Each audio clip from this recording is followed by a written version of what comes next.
Hello, hello. Hey, strongly typed underscore. Joban. Hello. Hello, everybody.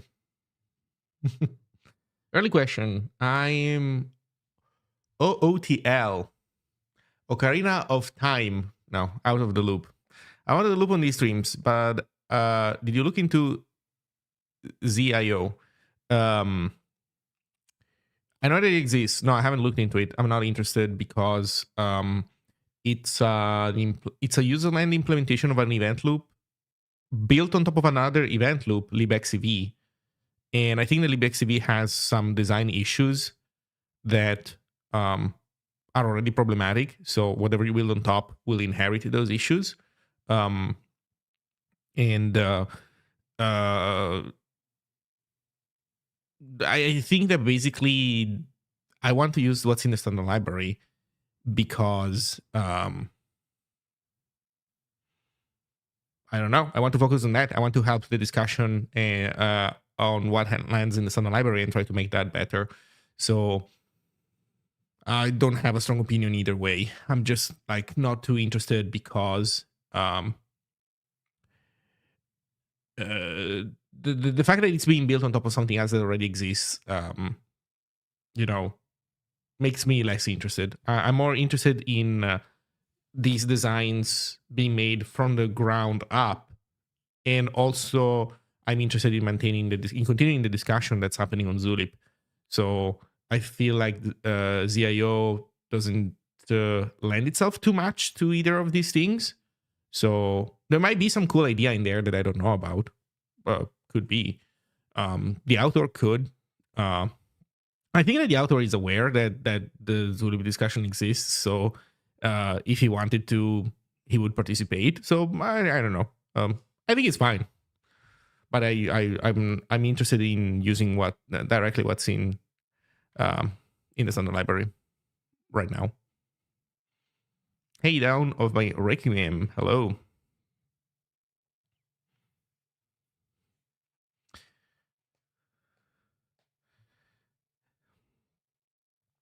Zio has a green threads implementation, which makes it kind of interesting. I see. I mean, we have green threads implementation in the standard library. So, okay, in your side, since you're knowledgeable about this general space and you seem to have spent some time looking into ZIO. So what does ZIO have?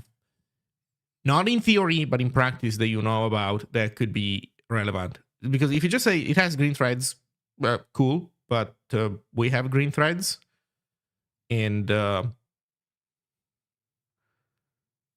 guessing the ZIO doesn't care about the distinction between async and concurrent. So I don't know.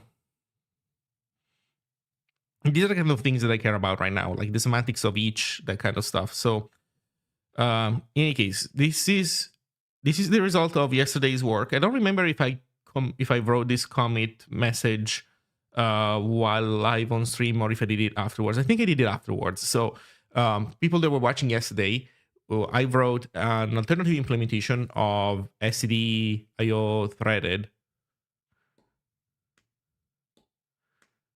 and it was working, so I ended the stream there. Then when I made a branch for it, and this is the commit message that I wrote outlining the design. So here's what I'm gonna do. I think I'm gonna go make myself a cup of tea in order to have something to drink during the stream, and then we can start. And I think we're gonna work on making Ziggy FMT work with async IO if we can make it happen.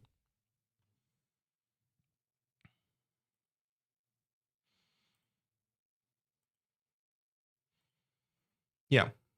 Also, on top of everything, I you know what? That's a discussion we can have after a cup of tea. So let me put a 10-minute countdown for the stream start, and then we can do that.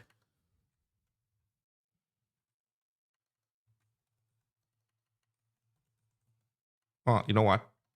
T.await.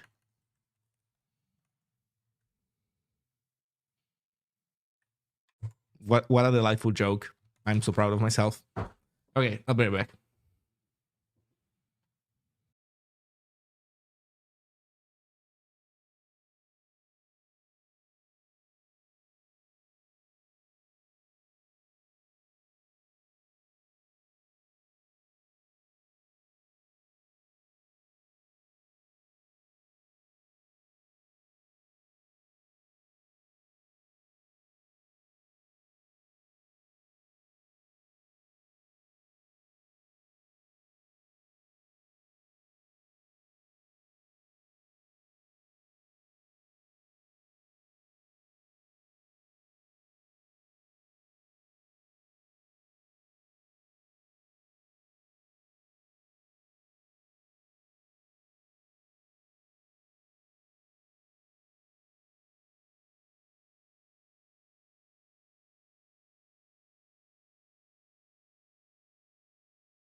Okay, tea is.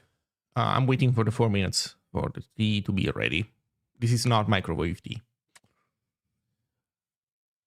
What is Zulip? Google it. It's a chat application. Hello, Rocco Rager.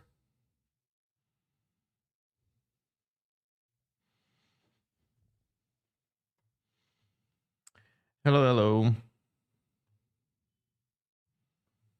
Any new developments in the Zig.io department? I'm about 3 months behind on any updates to its implementation, or if there were any updates or changes. Oh, there have been some updates. So, well, async.io has been merged in the main branch. So if you download a build, a quote unquote nightly build of Zig, so an unstable build, you'll be able to play with it. There are discussions about bugs in implementation and exactly how things should be modeled. Um, and um, and then you can start adding it to your programs. That said, you should know that these implementations are not yet like fully vetted. So there is a possibility that there's some piece of API missing. There is bugs. People have found bugs in the io.q implementation, which is like I don't know, think of it as a Go channel. So it's kind of an important primitive for synchronizing different tasks and passing messages or data between them. And yeah, there was a bug recently, so it's fixed now. But if you had used that before the fix, then you might have deadlocked, and it would not have been your fault, which can suck. So with this warning that this stuff is very fresh, yeah, you can totally play around with it. And that's actually what I'm doing in these streams now. I'm moving stuff. I'm starting to adopt async await in my code and see where it becomes beneficial, like when it becomes good to have, and what the also to learn how to use it, because I've used async and await in the past in other programming languages, like most people have. Python, JavaScript, Go, not exactly async await, but close enough. And but in none of those languages you really care about exactly what you are making the machine do as much as you care with Zig. So in a sense, it's also starting from scratch again, because now I'm looking at adding async to my programs in order to get the benefits from it, which I will explain in a moment. So I have also a countdown on my phone for the tea to be done, so which is about to go off. Um, so I'll show in a moment also what I think async is and isn't, and yeah, and there's an open question, because there might be some programs that I have where there is really just no advantage to adding async, even though you could say, well, but you could express this through async. Sure, maybe there are some cases where you could say you could express this through async and it would look nicer than doing everything explicitly, and yet it might still not be the right move because of uh, what the machine behavior ends up looking like. So these are all, I think, open questions that we need. I need to get more experience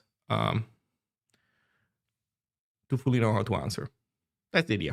So cool stuff has been happening in the last 3 months for sure. I'll be right back.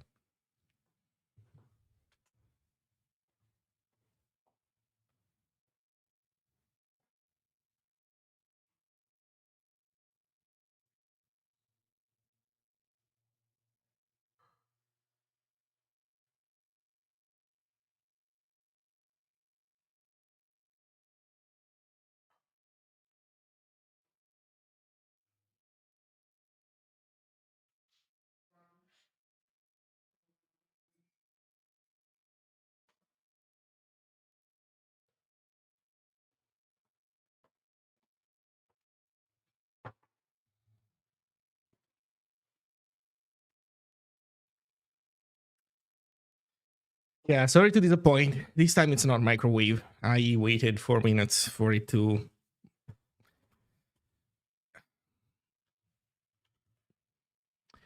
for the tea to be done the right way.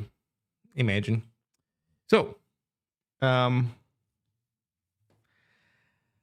did use the kettle this time because I have loose leaf stuff, so I'm doing it right. Okay, so tea is a little bit too hot still for me to drink, so I'm just gonna leave it there for now. Have you seen how std::: execution is implemented in C++? What are your thoughts on lazy composition of futures? I have no idea how std execution is implemented in C++. I know nothing about anything C++, anything implemented in C++. Lazy composition of futures. Lazy composition of futures. Lazy composition of futures. Is this the idea where you run the task on a wait and you just don't do anything until the future is awaited? Is that something that enables lazy composition of futures? Because otherwise I like future. Well, that would be... okay, that's a feature that contains a future, fine. But that's not necessarily lazy, right? Let me think. Like, where does lazy come into the picture? What does that mean?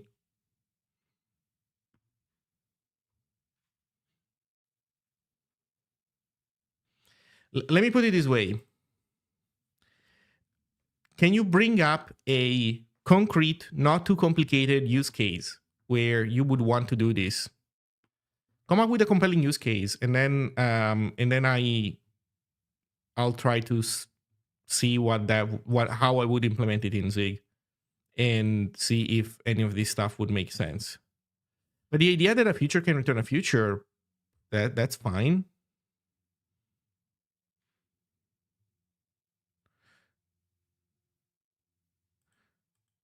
Yeah, I don't know what lazy composition means in the case of C++.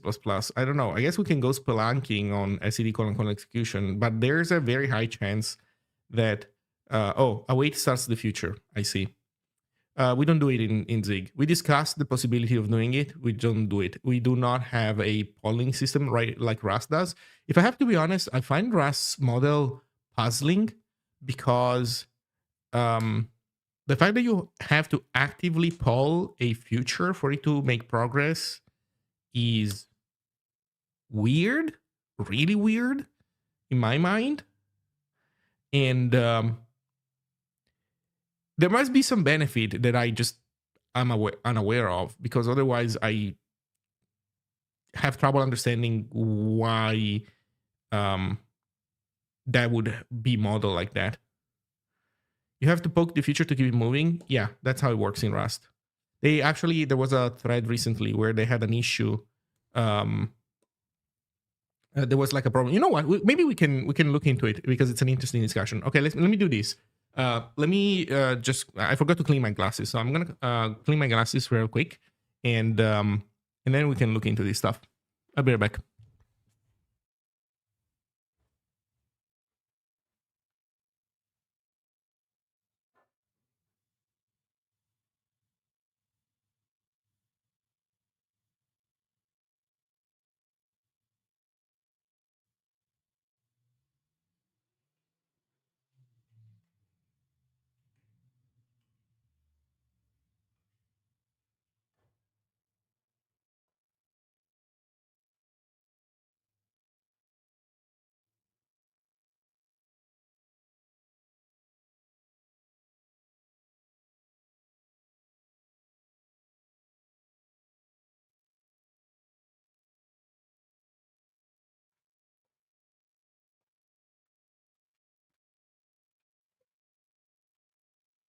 Okay. You can define a stack pointer where the future will be completed to, so you don't allocate a completion object on the heap unless locking synchronization. We cannot do that because We cannot do that because I think in our case we cannot do that because our async IO interface is non-generic, and future is not generic with regards to the implementation. So we cannot use stuck memory that way. There's always an allocator involved, and if you want to get clever, you can have the allocator use bytes from the stack, so you can provide a stack allocator of some kind, like a fixed buffer allocator. But not that way. The original, the first design of async was able to do that, but not the new one. So, okay, since Rocco Rager was flabbergasted at this idea, this was discussed in Zulip a few days ago. Let me bring it up.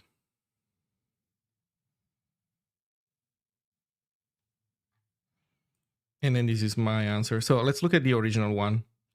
So somebody posted this on Hacker News. Future lock, a subtle risk in async Rust.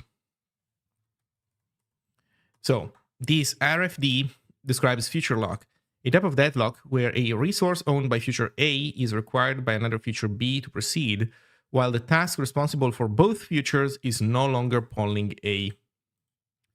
Future lock is particularly subtle risk writing asynchronous Rust.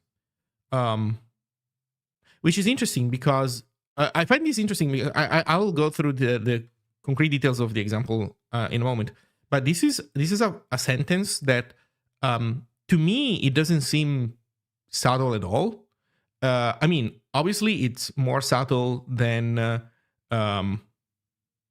compiler doesn't tell you that you did something wrong, but also right, that's my impression as well. But I'm I'm not a Rust developer, so but you drop the handle, but I guess what they expect is that let's get into the details because there's people that don't know yet. Okay, so what does the code look like? I'll read it. I'll read it for you in a. I'll recap it for you basically. So you have a lock. You pass the lock to this function. There's a little bit of nuance into this fucking function because they call the function and then they await the function. But then this starts a background task. So even though here we do await, this thing doesn't run the full task to completion. It's just a lot of work to basically make sure that this thing locks the lock, that when we return from this function, the lock has been locked. And they do some stuff. They do a lot of stuff to make this thing happen. So you know what? I might as well just show you immediately my Zig equivalent because I do that in a simpler way. So this is me replicating their same code. So what I do in my case is that I make a lock, I lock it immediately, and then I pass the locked lock to background task. And all that background task does is wait 5 seconds and then unlock it. So all the background task does is sleep for 5 seconds and then release the lock. They are doing the same in Rust, but it's more convoluted because they don't lock the lock immediately. They want something to do the locking, but then they want to synchronize. So because they want this thing to wait up until the lock has been successfully locked, and only after that, and then they want to unblock this outer part here, but then this needs to do the 5 second sleep before releasing the lock. So I don't know. It's maybe there is no easier way for them to do it, but this is overcomplicated, at least compared to what I wrote in my case. In any case, so this whole setup is just there's a thing that is holding a lock for 5 seconds. That's all there is to it. Okay, do stuff. This is the actual example. So let's go take a look at do stuff. do stuff says calls a function called do async thing, which will be called also again another time. So do async thing is just, do thing. You can passing a string so that it gets printed, and you can look in the printed log statements. Which async operation is printing what? It is in which state. They pass down the lock. I don't know. There's some cloning. There's some boxing going on. That's, I don't know, Rust stuff. We don't care about it.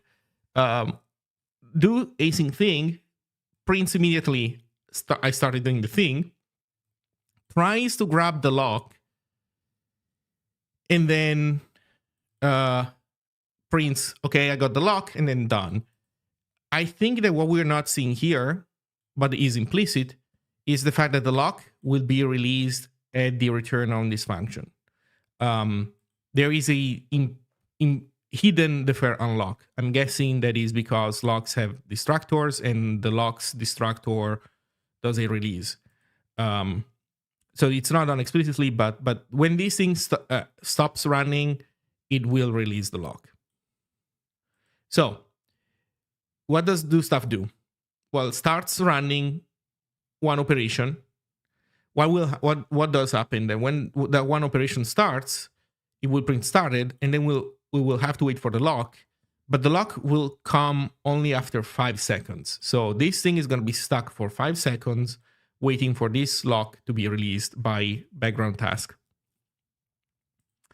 After we start feature 1, and although to be clear, since this is Rust, when this is created, it does not start running. Like when this line is executed, it will not print label started, I believe. I believe that you have to poll it for it to even start running. So when does this happen? So we print, there's here on the print. So this is the print that will show up first, I think. Do we have like some trace somewhere of the prints? No, they did not report any. Did they report anything of that sort? No, they never showed what is supposed to be printed. But I think this is what will print first. Then there's the Tokyo select. What does select do? Select does what select does in Go, roughly speaking, and what select also does in Zig. So it's a thing that waits for, it basically returns the first feature that completes. But more specifically, in the case of Rust, select will poll futures. And because it's by polling that it learns if the future has completed or not. So here it will poll future 1, which will cause it to start actually executing, which will print OP1 started.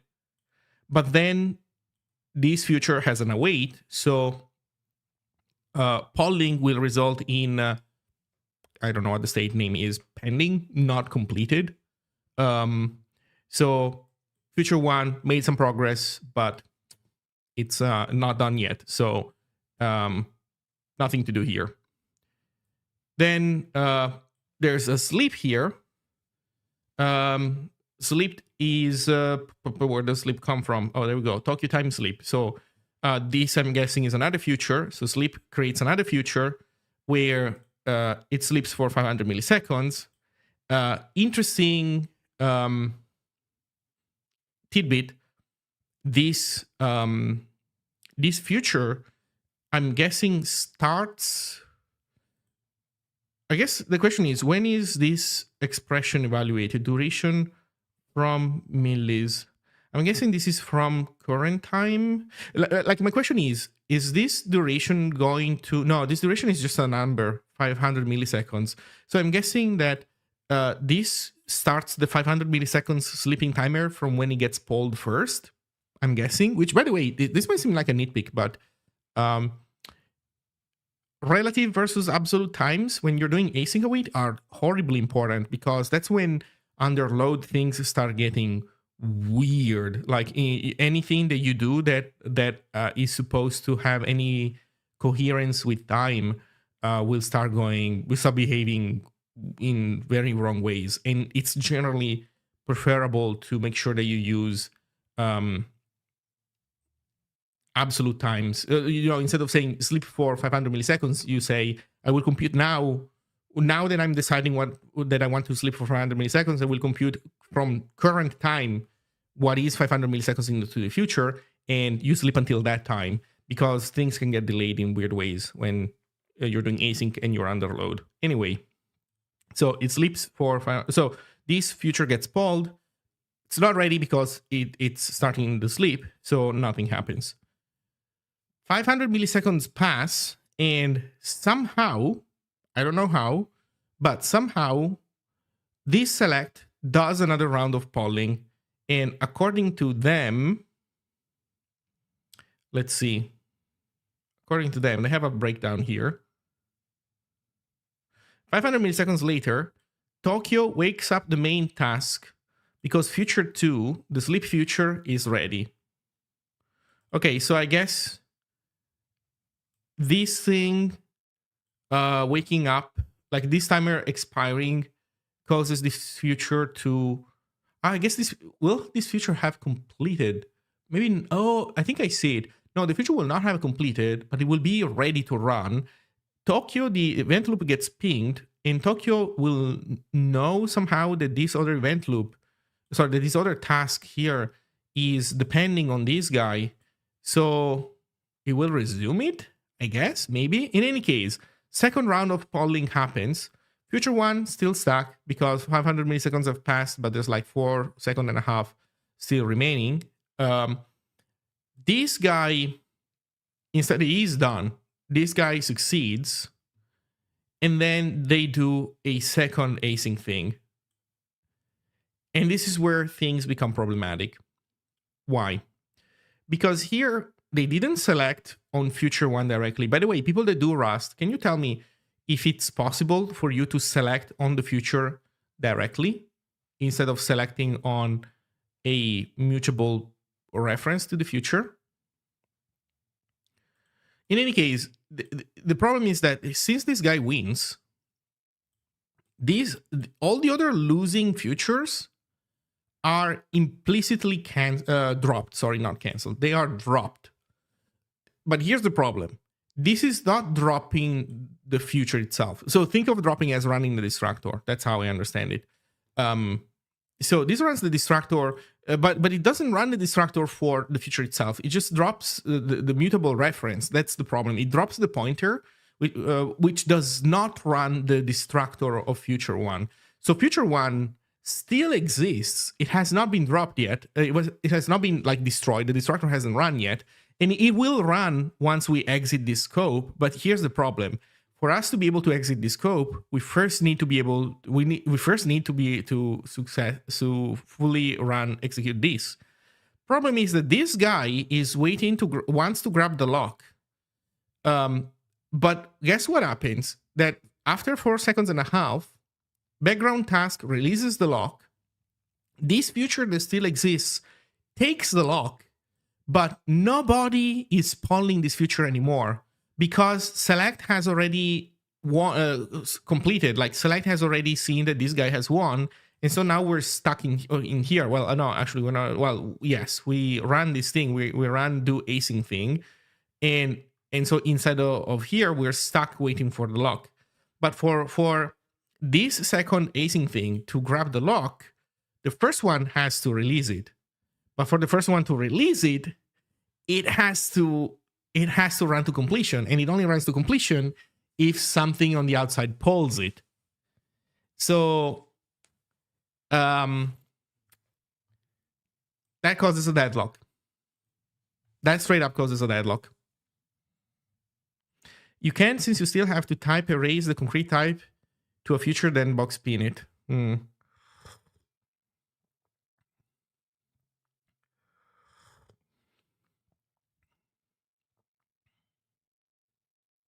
It is boxed, yes. So this future is heap allocated. Wait, why is it heap allocated?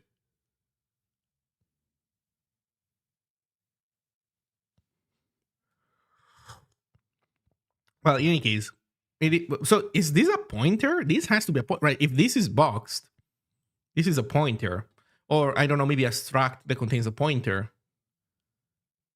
But you know what? I'll stop trying to decipher this. I'm sure there is a very tall pile of abstractions that you need to grok before you're able to make sense of why this thing is heap allocated, why we're taking a pointer to a thing. This should be already be a pointer in my mind, but here we are taking a pointer to it. So who the fuck knows? In any case, so this is the problem. The problem is that this feature never gets pulled, and then it remains stuck, and it's gonna hold the lock forever, and so your program deadlocks. So there was this discussion where Andrew saw this and said, "It would be good to fully understand the example and port it to Zig for analysis," and I did. So I'll read you my comment. So my understanding is that this problem is specific to Rust because they must actively poll futures to make coroutines progress. Here, a select chooses a winning future, and in doing so, all other branches are dropped. But since it's just a reference, the losing future itself is not dropped, but it's also never polled again. Since the losing future holds a lock, well, it's queued up for a lock, but then eventually gets it, that the winning future is also wants to obtain the application deadlocks. In our case, the problem should not present itself, I believe, because we don't do future polling. So here's my transition to Zig, which does not deadlock. So I showed you the beginning, right? I take a lock, I lock it, I give it to a thing, to background task, which is a thing that will unlock it after 5 seconds. Then we start do thing with operation 1, and do thing operation 1 will print starting, will lock, will unlock, will lock, will print done, and will unlock. So we do this, and then we have a sleep future also. So, which is interesting because our sleep doesn't produce a future normally, which is good. But we can do that. We can wrap this thing in io.concurrent and it will work. So we basically put in another thread io.sleep, 500 milliseconds, and then we have the select. So the select has future 1, the sleep future. F2 is the sleep future. I guess I could have given it a better name. Like, you pick the names of the branches when you, with the argument that you pass in, you pick whatever name you want to give to each branch. So anyway, you do this, and then we do the future 2 thing. We await it, and well, it just works. It just works. Why? Because even though the select doesn't care about future 1 anymore, future 1 still exists and runs independently, and so it will unlock, it will print, and it will unlock this thing, and that's the end of it. I do not understand why Rust does manual polling. They must have a reason, obviously. I just don't understand why they like that design.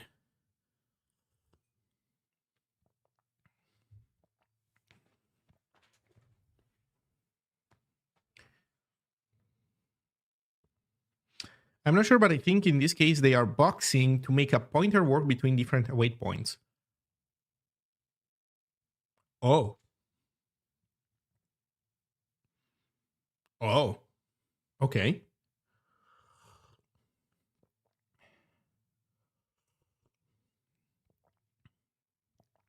In any case, so I don't know. For us, it just works. And okay, so this is end of the Rust story. As far as I understand it, there's obviously a ton of details that I'm just not clear about. So they were missing in my explanation. They are missing in my understanding. So I keep everything with a grain of salt. Hello also to all the people joining. Hello everybody, and thank you for the kind words. So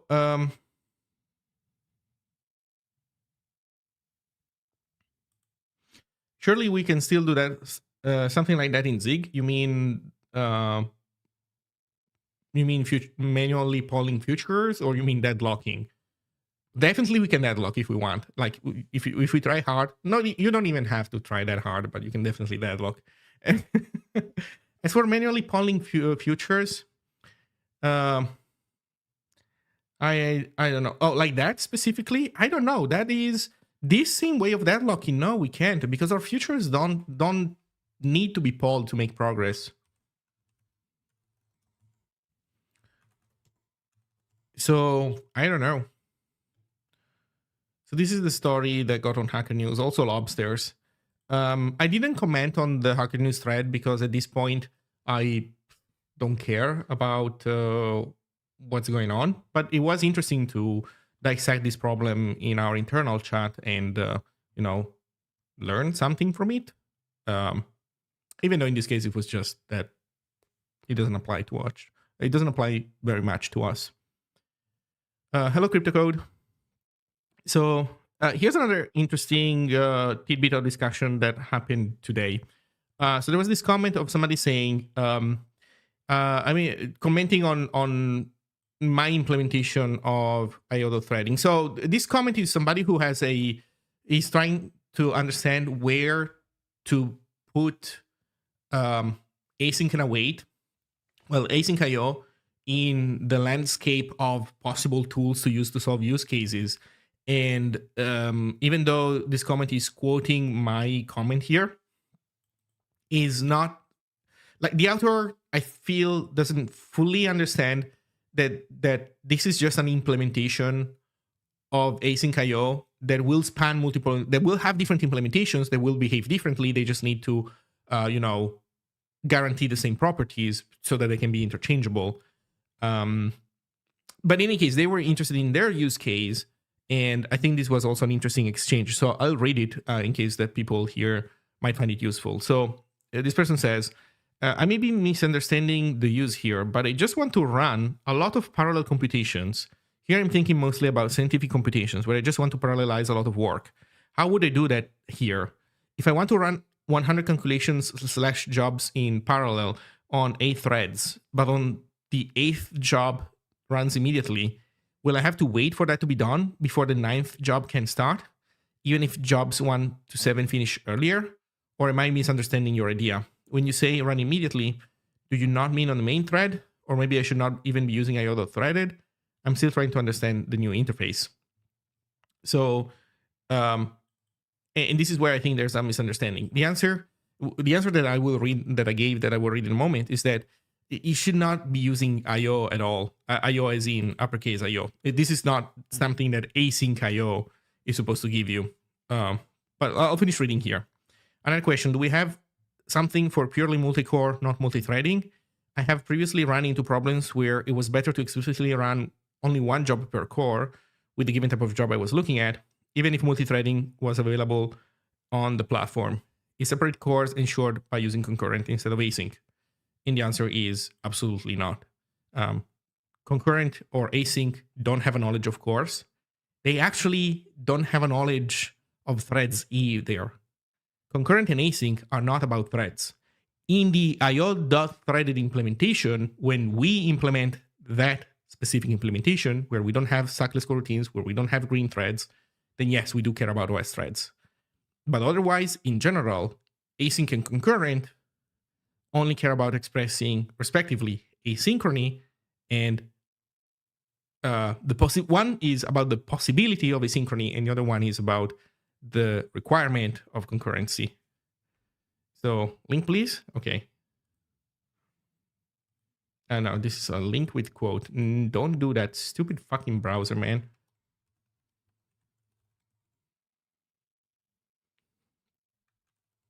So here's my answer. So if you have a well-defined shape of computation where your only goal is to maximize parallelism, then you will want to manage a group of threads directly or via a lower level abstraction like a thread pool. And here's the key part. Async IO is a general purpose way of making your program more elastic / adaptable when it comes to a variety of forms of IO initiated by different subcomponents of your program that is impractical or impossible to make work in perfect synchrony. Your use case does seem instead to be one where you can achieve a more fine-tuned form of synchrony than what async IO is meant to provide. So you should aim for that. Not related to your comment, but related to the topic in general, another non-goal of async IO is offering real-time guarantees. So the idea is that if you have like think of something like Zine, for example. Zine, as a static site generator, has a build pipeline where you start by scanning directories, then you continue by processing markdown files and asset files. Then you keep first you parse. First you do parsing for your markdown files. Then you do analysis, etc. So all of this is very well structured, and since my goal at that point is to maximize parallelism, I want to do as much work as I can at the same time with Zine. Then the main pipeline of Zine will probably never opt into using async IO because everything is already so structured that you can use directly the lower level APIs and it will be just easier and more performant. Like it will, I have the possibility of using this lower level API. I mean, like thread pools and like thinking about my building process as a pipeline. That is going to be more effective done through thread pools than by using async and await. But as a contrast, for example, the web server that Zine has right now, it's using threads. It's spawning a new thread every time there's a new connection, and it sucks because I would like to be able to also use, if the system has the ability to do evented IO, I would like to opt into doing evented IO if possible. And so in that, and I don't care about maximizing parallelism. I just care about having the web server work. And so in that case, async IO is going to be the perfect abstraction.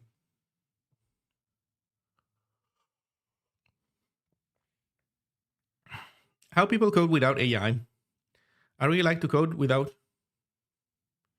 using I. What?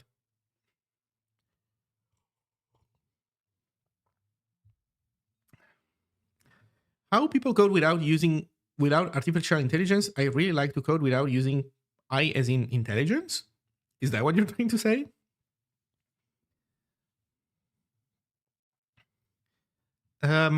So I think this is another important thing to keep in mind. Async await is not a replacement for using threads directly in thread pools. It's an abstraction. I feel I would even argue above it. Anyway, okay. Shall we try to port Ziggy FMT to async? I was building Zig.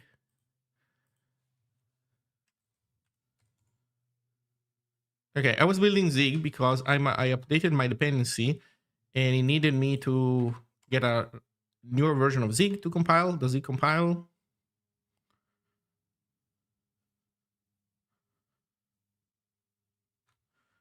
It doesn't, because stuff has changed. No field or name function named format in stack trace. Oh, man. So mlag is mlag is still messing around with this stuff. Is that it? Will async come to STD HTTP server? Have you used HTTP server? HTTP server is a parser that runs on a buffer. So HTTP server concerns itself with a buffer, a reader, and a write. Well, a reader buffer, a writer buffer, a reader, and a writer. And it does not concern itself with async whatsoever. So the answer is no, because you use async above it if you want to use http.server that way.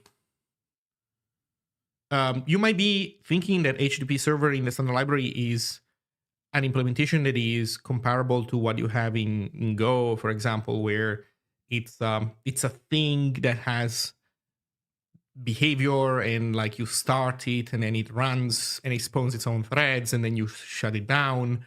That's not how HTTP server works in the Zig standard library.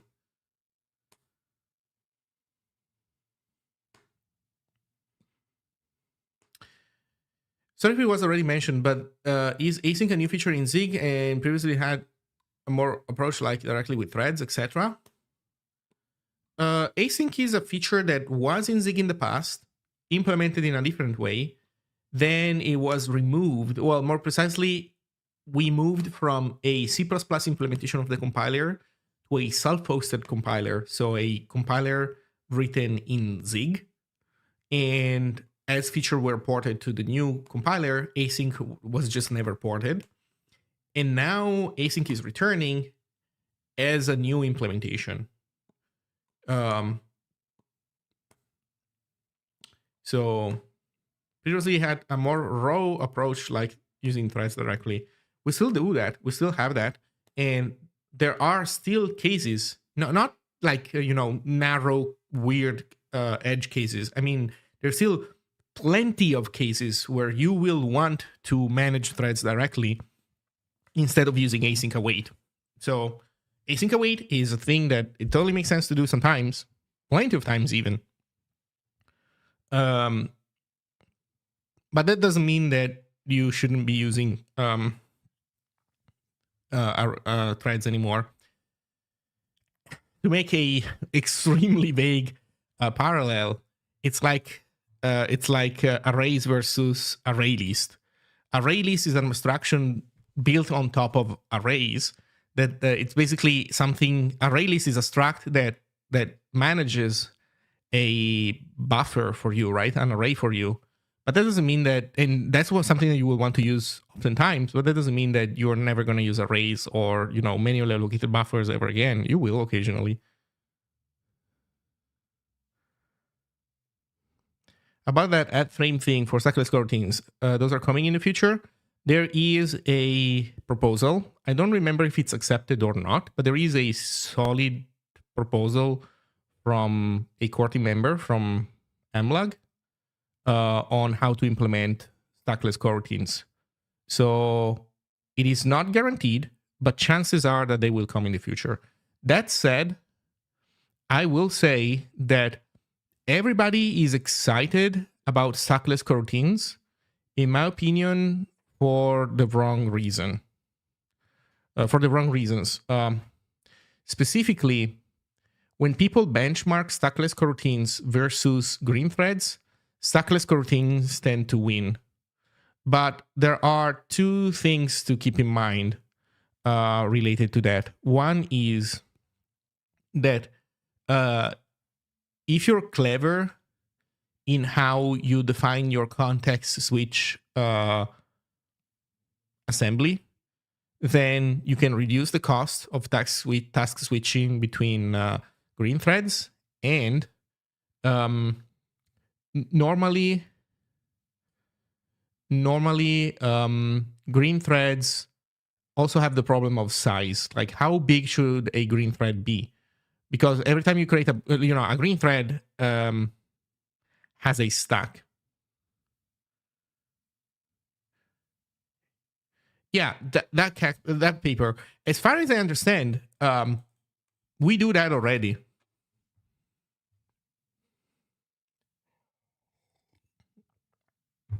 So the way I understand that paper is that apparently people are doing task switching where they save the full state. They save every single register, and then they restore every single register.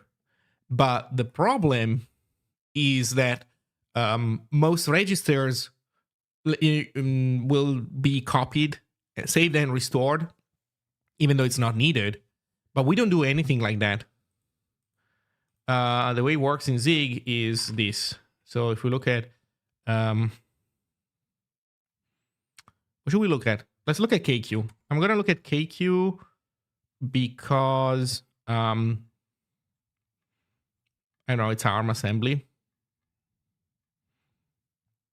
So if you look at context switch, you will see that we have.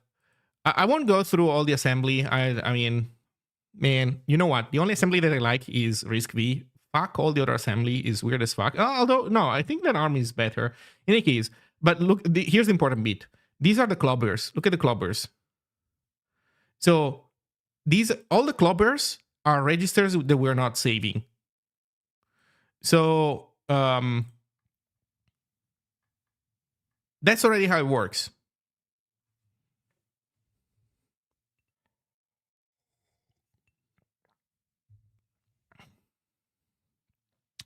Okay. Then what is the other one? Oh yeah, I was talking about stack size. Stack size is another big deal because when you create a new green thread, or kind of like when you create a new OS thread, you need to give it a stack. And how big should that stack be? That's a hard question, because if you give it a huge stack, then if you give, I'll exaggerate. If you give 1 gigabytes worth of memory to each thread, to each green thread, then you can have, I don't know, like 32-ish green threads, and then you can't have any more.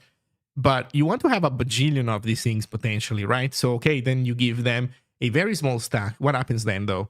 What happens is that if you give them a small stack, then when you run out of that stack, like when that green thread is running a function nested inside the function, nested inside the function, needs more stack than what it has at that moment. And now it's a problem, because what do you do at that point? You can realloc the stack. Well, you can try to resize it in place, and it will work sometimes, but it will not work every single time, because you have memory fragmentation happening for whatever reason. What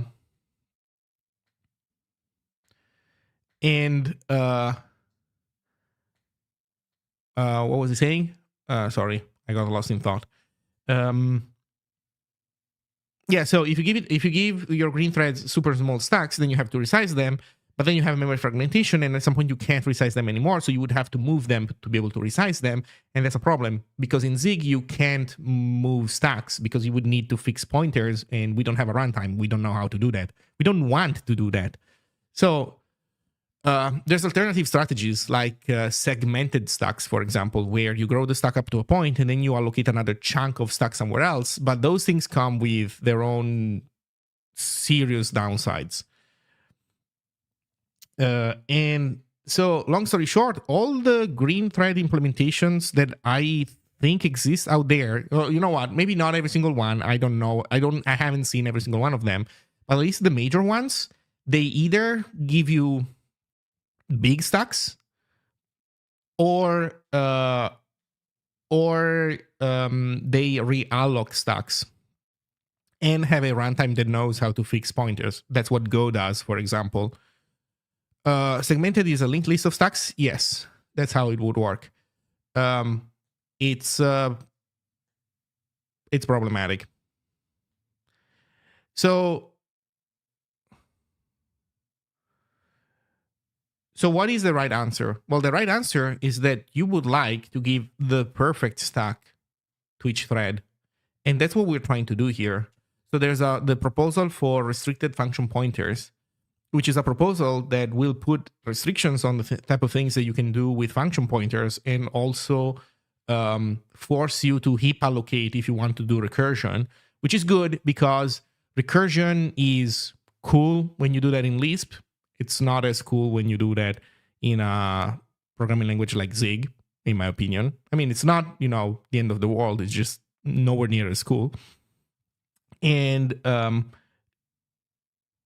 so if that proposal is fully implemented, and it turns out that it can be implemented and everything works as expected, then the result is that Zig will be able to compute at compile time what is the deepest function call chain that you can have in your program, and use that as the stack size for green threads. And so at that point, your green threads will have a stack that is as big as it needs to be to run any possible task that you throw at it in your program. That's it. you have an idea how KQ and EPOL are implemented? I mean, this is the KQ implementation that I have in front of me. Give me a more precise question. What do you want to know about the KQ implementation? EPOL is not implemented, and I think it will not be implemented in the standard library. I think that on Linux, either you have IO ring or you will have to use a separate implementation that somebody else makes. That said, I might be wrong, and maybe we will have an EPOL implementation in the standard library. I don't know, but I think that the current plan is to just have IO ring for Linux. And obviously, you can always use the threaded IO implementation. How is the event notification done? How is the event notification done? That is another very generic question.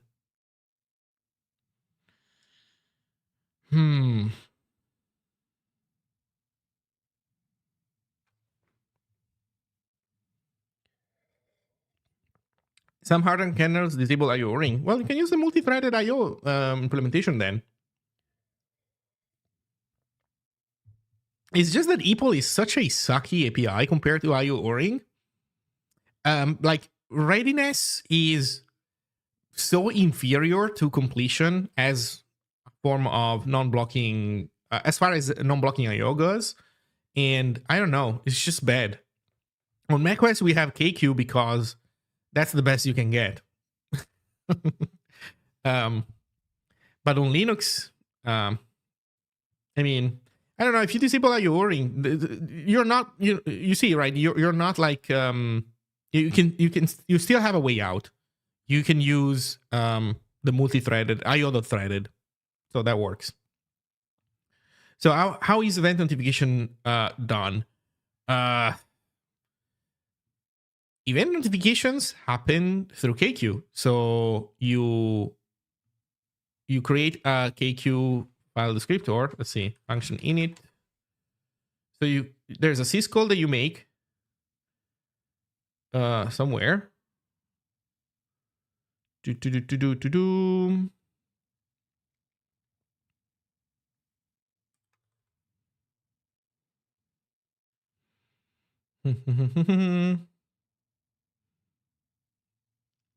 Yield schedule, main idle.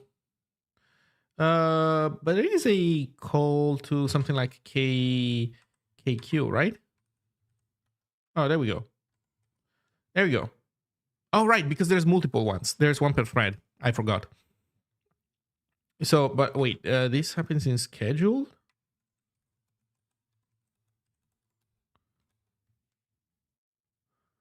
Oh, there we go. Also happens in init. Okay, so this gives you a KQ file descriptor, which is a file descriptor that you can pass to the K event syscall to register for event notifications and obtain updates. And basically, what every thread does is block on K event.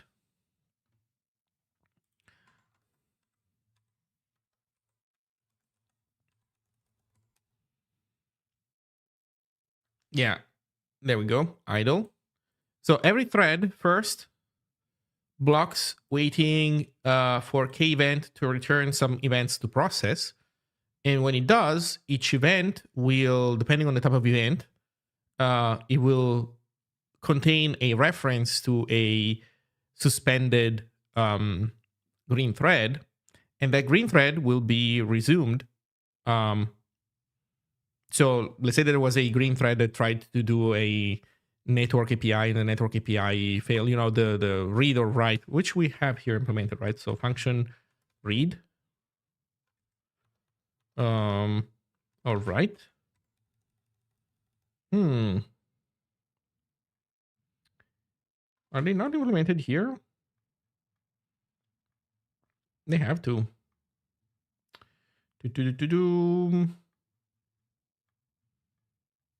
Oh, net read, net write. Makes sense. They used to have different names, but that makes sense.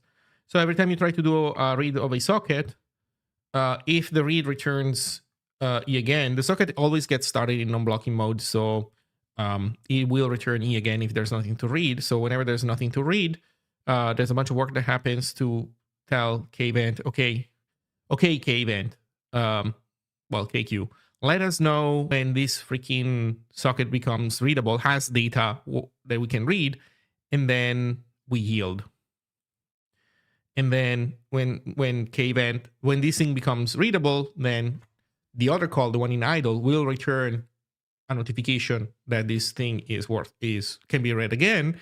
And so we will, the thread that receives that task will have a reference to this green thread that is currently stopped and that has yielded, and it will resume it. And resuming it basically means that literally the CPU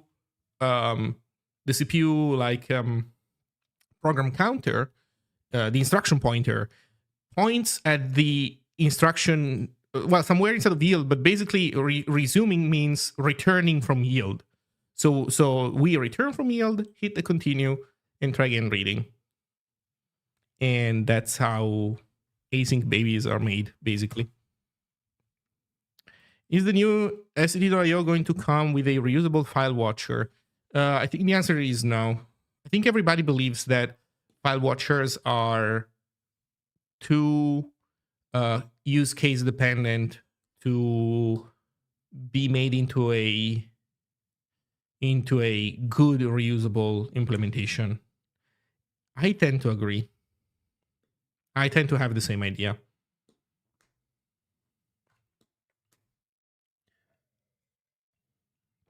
But, maybe this can be proven wrong. But for now, there are no plans. So you're still stuck with copying the the stuff I have in Zine. If you did, I don't know. Aren't there file watcher implementations for --watch? Yes, there are, but they are not in the standard library. They are inside the compiler, and they are deeply tied to specifically how watch works, and they don't do any work other than what is strictly necessary to make watch work. If you were to implement a watcher for your own use case, chances are that you would choose a bunch of different trade-offs with how it works.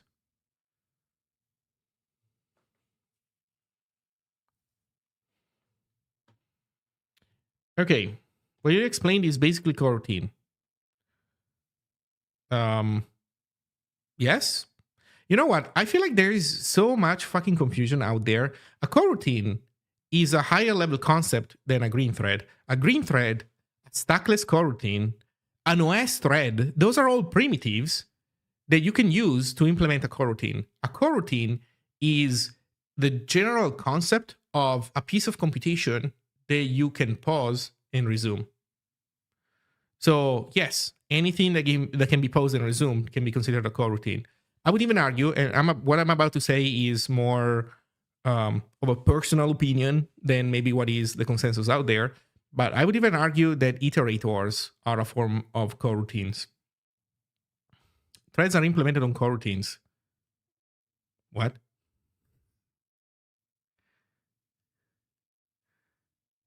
Okay, this discussion is getting weird. Iterators can be coroutines. Sure. No, what I'm saying is that it's the other way around. Oh my god, what are you guys talking about? A thread is a specific implementation. Iterators and coroutines are well known to be equivalent. Yeah, no, my point is that a coroutine is just this conceptual idea that I think you guys are using coroutines as something more than a conceptual idea, and I would discourage that, because a coroutine is not a concrete object. It's not a concrete implementation of anything. It's just this general idea of computation that you can pause and resume. A thread is much more concrete, because a thread, like an OS thread, is a data structure that describes the state of the CPU, some reserved memory by the OS where to put this stuff, etc. A green thread is the same thing, but in user land, and they all are basically coroutines. A A stackless coroutine is, well, a giant switch or however you implement it. But an iterator is also another, well, I guess you could say that iterator is also not concrete. An iterator is just a less pretentious way of saying that it's a piece of computation that you can pause and resume. With the difference that the expectation is that the iterator doesn't do much computation usually, and like it just supports computation that you put on the outside, while coroutine I guess it's generally expected to have more computation inside. But then you can obviously mix and match these things and do whatever the fuck you want with them. How can you say that an iterator is a coroutine?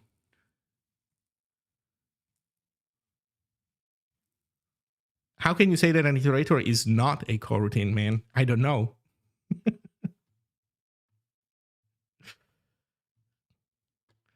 So the state of understanding of our industry about anything async related is abysmal and truly embarrassing, man. I don't know why we got ourselves into this state, but we need to do something about it. Jesus Christ. Everybody is using async all over the place. You were arguing that an iterator is kind of a coroutine. I heard it wrong. Yeah, my argument is that the way I define coroutine is this abstract concept of a computation that can be paused and resumed. What I just said is the literal definition that I'm using. A piece of computation that you can pause and resume. Thus, an iterator is an example of that. Most iterators are examples of that. Actually, every iterator is an example of that. The whole idea that it's a thing that you can call next on to get the next result from. But I understand that other people use the word coroutine to mean something more concrete. They use coroutine to mean something more. But I think it's a bad idea. I think you should use more precise terminology. Or, you know what? The problem is that there's so many ways, because you can implement an iterator off of a OS thread, for example. I'm using iterator as a term specifically, so I avoid using coroutine since it's a touch name. But I don't know. I feel like that using a different definition for coroutine, what does it yield you? What does it give you? What does it yield? Pun intended. No, not really.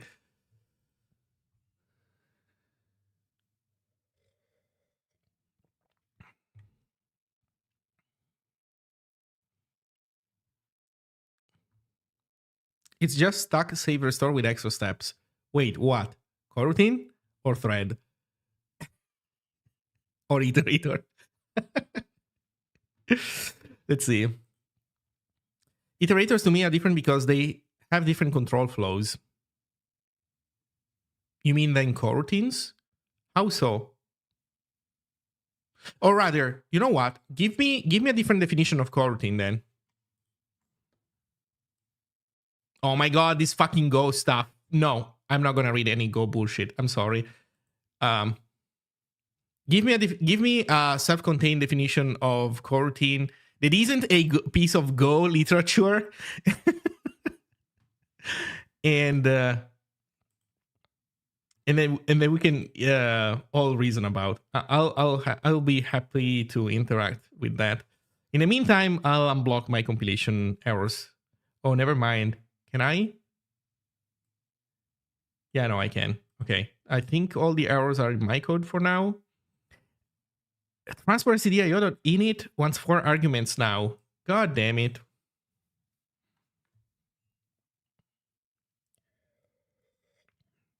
Coroutine is just a long jump with saving the registers and restoring the registers. Does it have to work that way? So if it doesn't work that way, it's not a coroutine?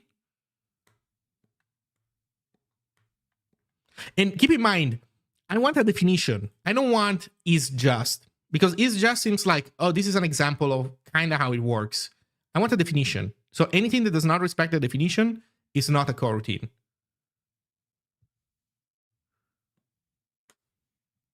Self-contained tasks that can be suspended. Yeah. Which, if you think about it, that's also what we define an iterator to be, right? The expectation, though, is just that the iterator usually is iterating over a data structure. I guess otherwise it's called a generator.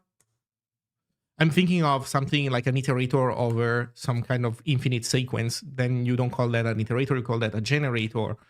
But I think we can still agree that those are two examples of coroutines.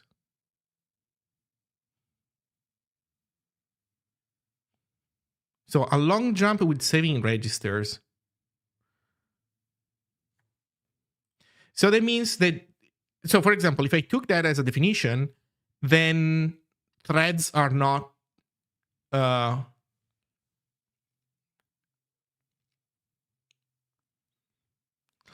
if you use this as the definition, then threads are not coroutines. You cannot use threads to do coroutines because threads don't long jump. Threads just set the program counter to a different value. They don't use a long jump instruction. So then, given this definition, you cannot use threads to make coroutines.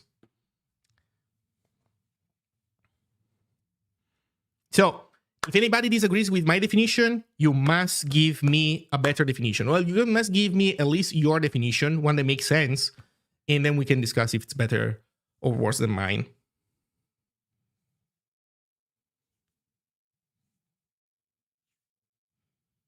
If you have a class, it's already a coroutine since it has states and have function calls to move forward the computation.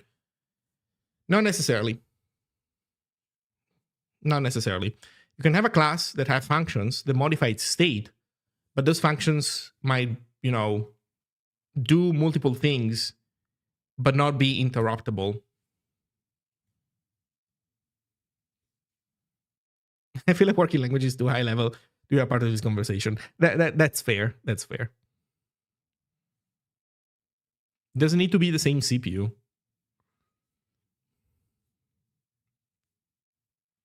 The definition of it will be stop and resume the computation in the scope of the same CPU.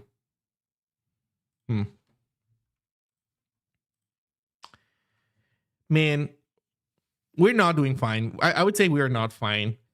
There is so much confusion. And at the same time, look how many people are writing async and await every single day, every single hour.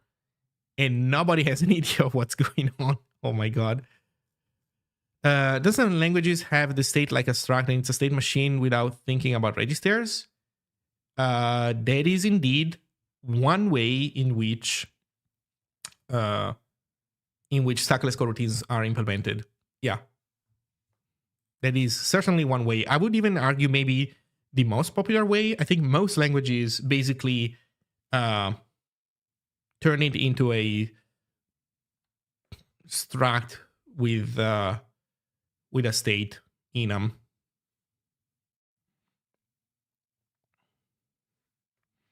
Anyway. Okay, LSP 19. Okay, we have a new definition here. Read buffer, read from, write to. Read buffer, read from, write to. But the problem is that CLS doesn't know that we updated our dependency. And I think we need to... You know what we need to do? I know what we need to do. We need to do Zig master.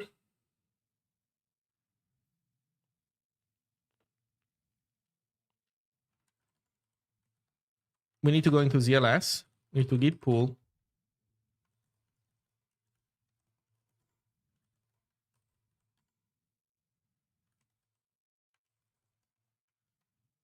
And we need to Zig build.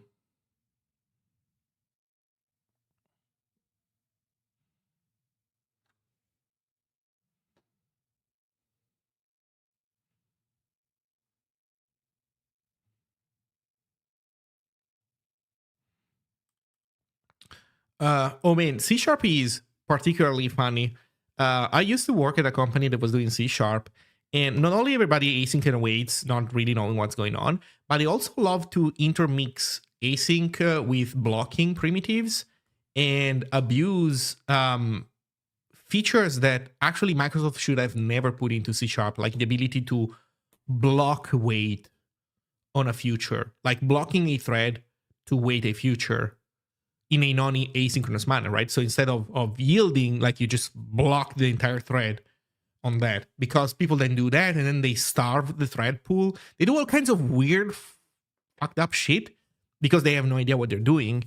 And I remember how our application would keep deadlocking all over the place because also how likely it was to deadlock would depend on the execution context. Because if you're running inside a freaking .NET server, it's one thing. If you're running inside a GUI application, there's a name for these runtimes. I forget them. In any case, that also was a mess. Just wait until everyone finds out the special handling for /dev needed in KQ. What? I know nothing about that. Any device /dev will report as readable even with no data. Oh yeah, right. That's file systems stuff. Yeah. But doesn't ePOL have similar issues? I think that ePOL also has the issue where the file system is always reporting readable even though it's not readable. Oh no, it's literally all over our code base and I have just stopped fighting people. I'm so sorry. I remember being in quite a few cringe conversations also at the time. What's the point of doing that? Doing it that way over awaiting? Well, if you're not inside, since C# is doing stackless coroutines, for you to be able to await, you yourself need to be a stackless coroutine. And so if you're in a context where you are not a stackless coroutine, then you cannot await. Cases where this happens is, for example, where you're integrating with a library that doesn't support async and await, and that it expects you to pass in a callback of some kind. So you would like to await in the callback, but you can't because the callback is not async, because the library that you're giving it to is not async aware, and so then you're fucked basically. Or there might be also even less legitimate reasons to want to do that, but people just do that anyway.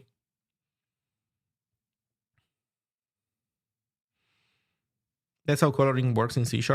Well, that's the general nature of stackless coroutines. They have the problem where they're cool, but for you to be able to await something, you yourself need to be something that can be suspended in order for everything to play well. And so if you exist in an ecosystem where things are heterogeneous, think even JavaScript. JavaScript doesn't have a lot of problems with this stuff because it's more like it's kind of async first in a sense. But even in JavaScript, if you have a non-async function, you cannot do await inside of it. And so I think that JavaScript just doesn't give you any way of doing that, but the way you would do it then at that point, it would be something like this.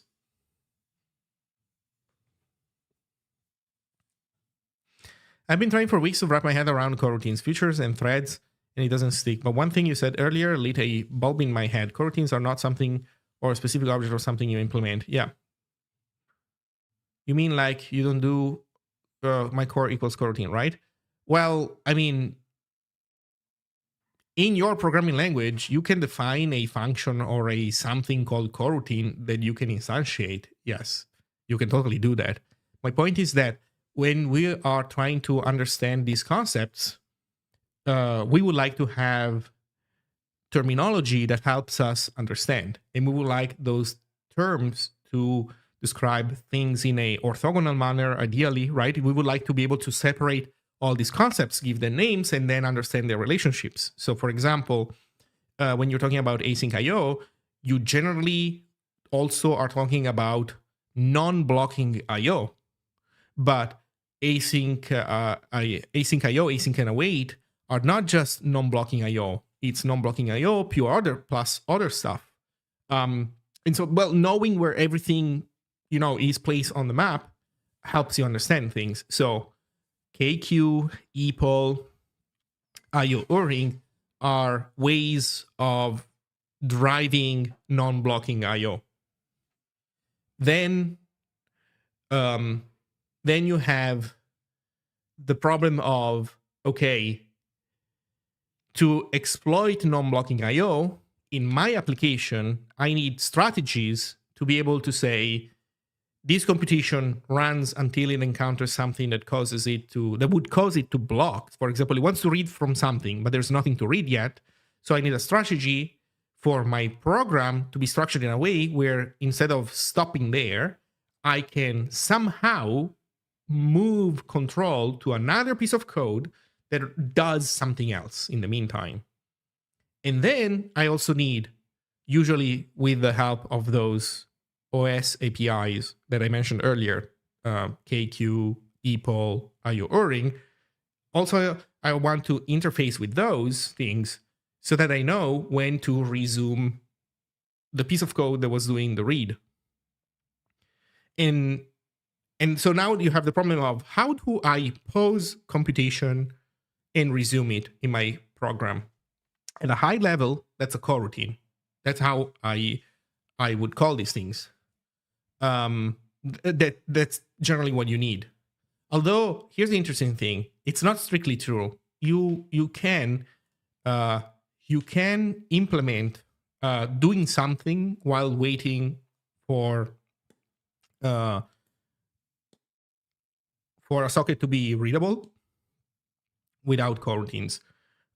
It's just that coroutines are like the generic way of doing it. It's the plug and play way where you don't have a one bespoke system where the logic works, because all the orchestration is strictly tied to one specific algorithm, the one in your program. But coroutines are like just a way of adding things together. In any case, it's a different thing.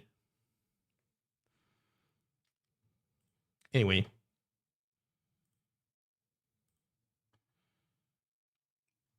Did we succeed building ZLS? No, we failed. Why?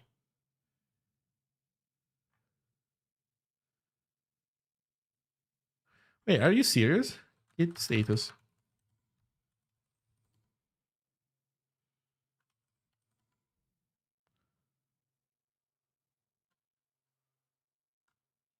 Wait, are you saying that they...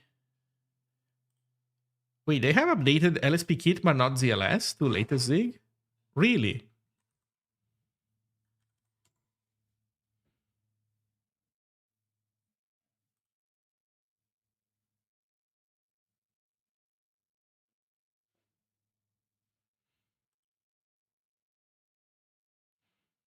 Four days ago. Oh no, CI is all red.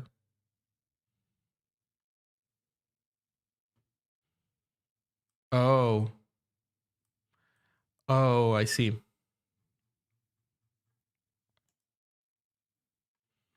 And this is still a draft. Oh no. Well, that sucks. That sucks. So we don't upgrade ZLS, and we go with the ZLS that we have, and we hope that it's going to be good enough.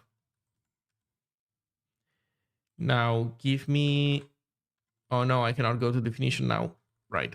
I think I'll though... Wait, maybe I could never go to definition because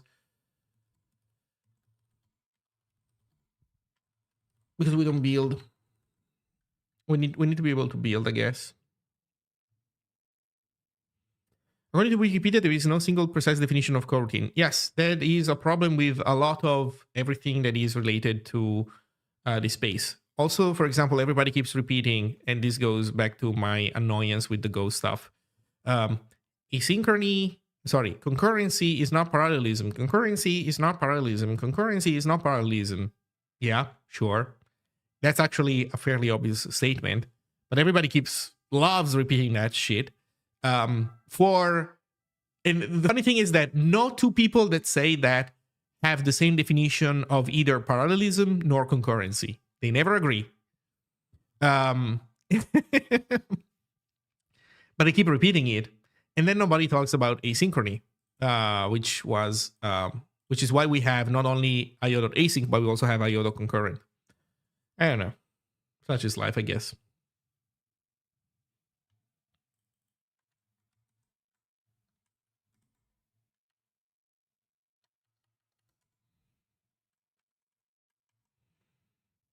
Okay, so it wants IO. I mean, I could have expected that, but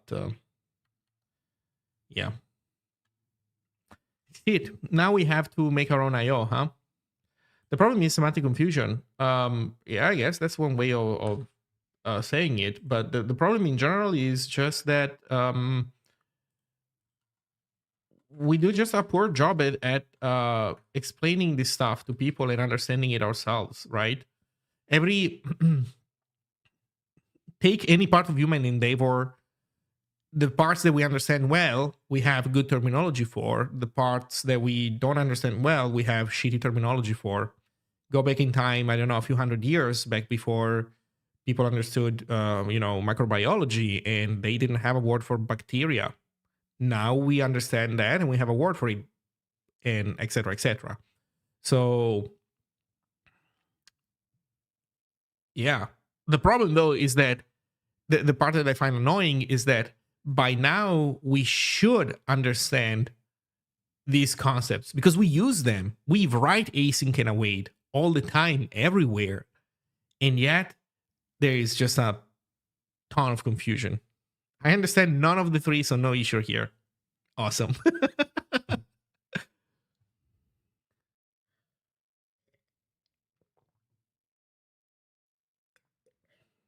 Good understanding, but semantic confusion can still happen. Could you bring an example? I mean, I think in this case, yeah. Oh, please do. Please expand on this example a little bit.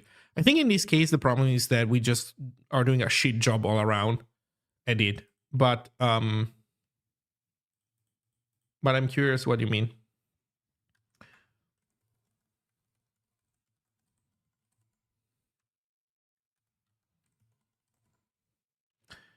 Okay.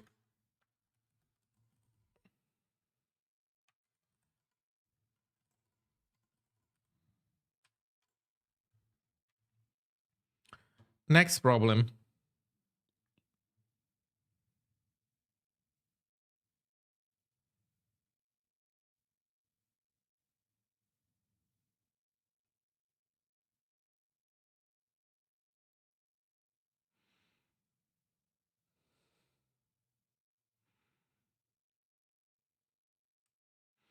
No function format in built-in of stack trace. So that means that in my panic functions,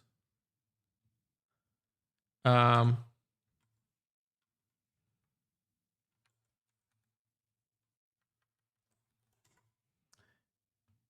try to print format the trace, but the trace, okay, doesn't have a format. So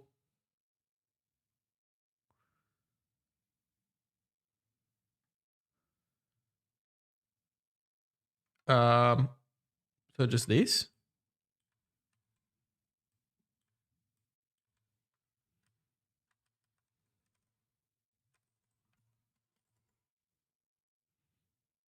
Is this it? That seems weird. Is there something like print stack trace or? Well, I guess I'll ask mlag when the time comes. I just care about this building for now.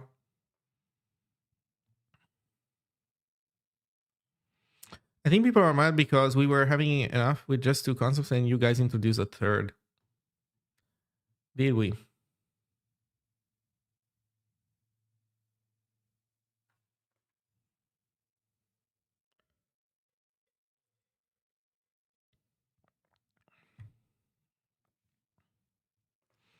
I think in order to understand what is a coroutine, people must know what cooperative and preemptive multitasking are. Why? You can have a coroutine both implemented on top of cooperative multitasking and preemptive multitasking.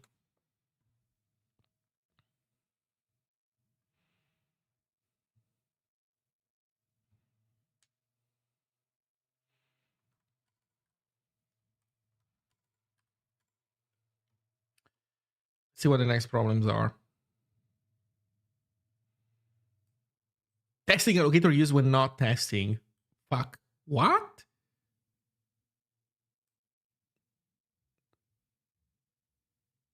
LSP line 19. Oh, that's on me. I copy pasted. I copy pasted a bit too hard.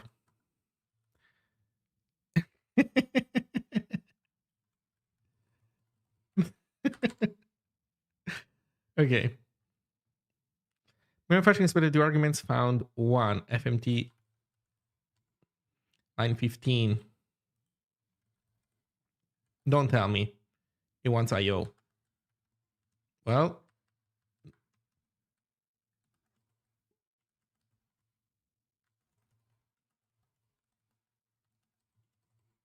there you go.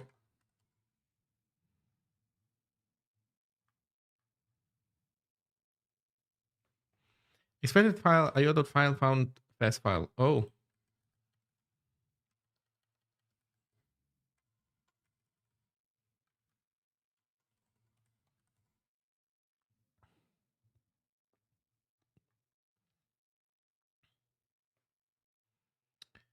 LSP.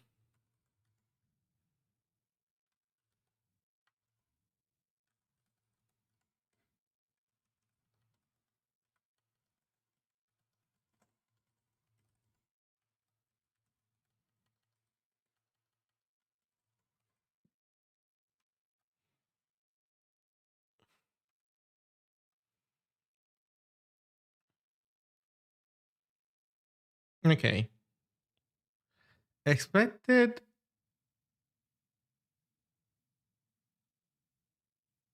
file found IO file. Wait, what?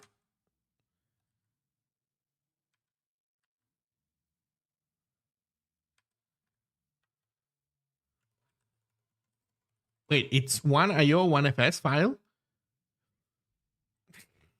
Oh no, what's going on in LSP Kit?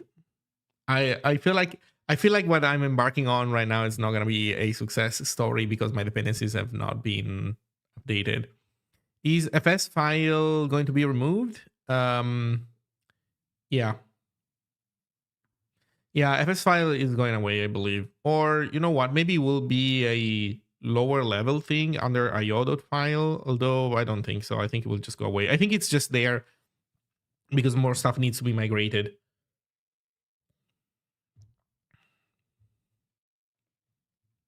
And so it cannot be deleted yet.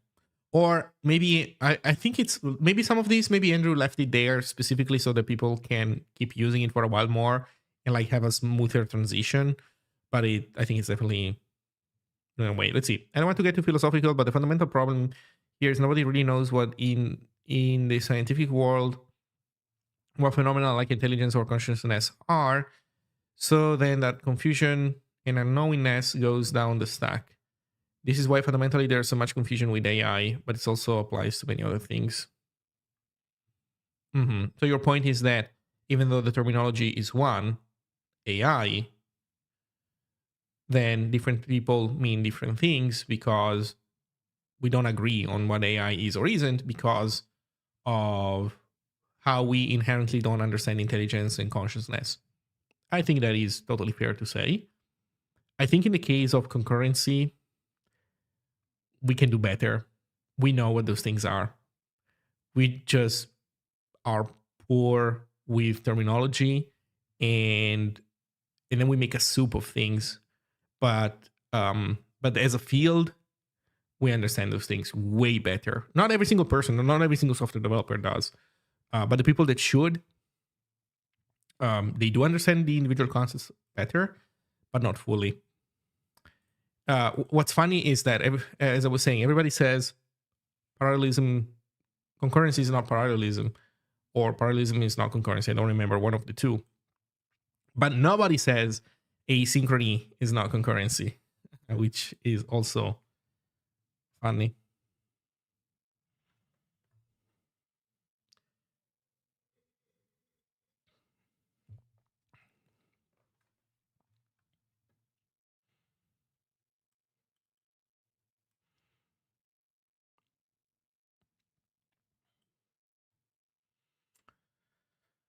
Okay, let's see.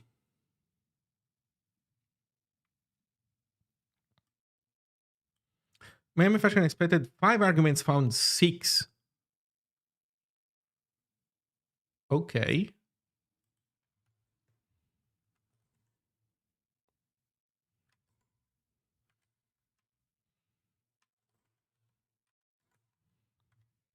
Read file alloc options. Dir subpath.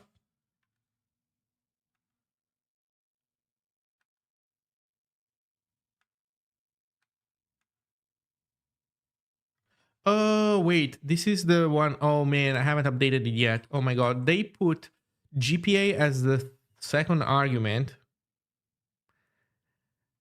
And then there's IO limit.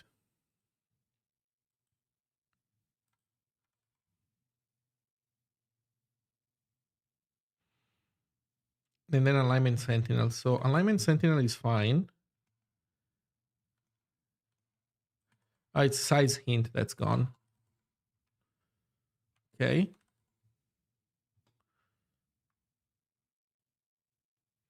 Should GPA always be the first argument? If you ask me, almost yes. In my opinion, it should be IO, GPA, anything else. But Andrew likes. But Andrew broke the rule because he likes to do directory dot read file alloc options and then file name and then GPA. You know what? I'm simple minded.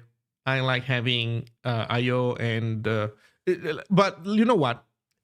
At the very least, we can all agree in the core team, as far as I know, that IO goes before GPA. So at least we agree on that. Okay, let's see. All right, expand IO limit.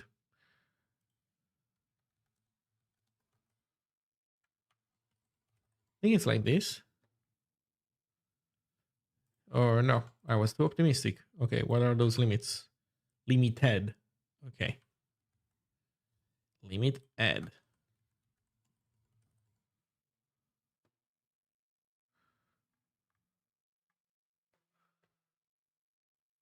Duel him for Zig leadership. No way. Look, no way. Andrew does so much good work that I get to enjoy for free in the sense that, he does it. I wouldn't be able to replicate that. So I think it's in all of our best interest, me and yours, to keep Andrew there for as long as he's willing to stay there.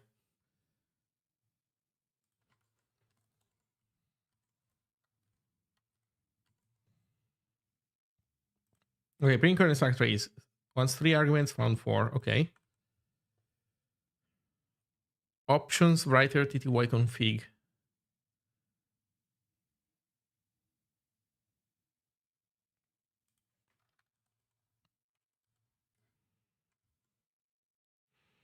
I'm guessing no color is TTY config.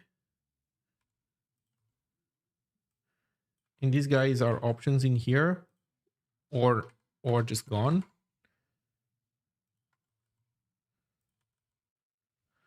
First address, context, allow, unsafe, unwind.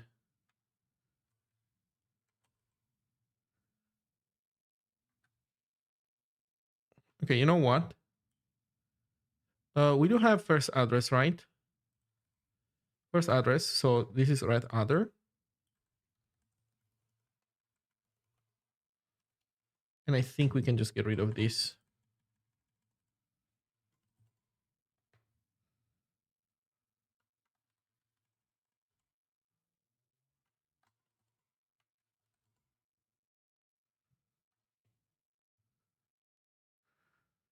Okay, I think we made progress.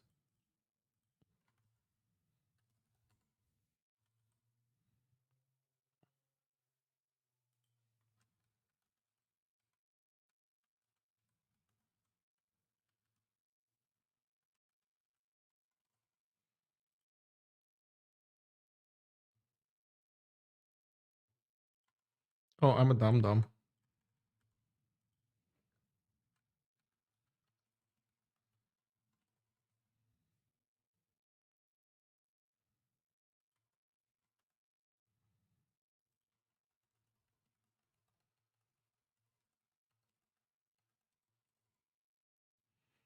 Let's see.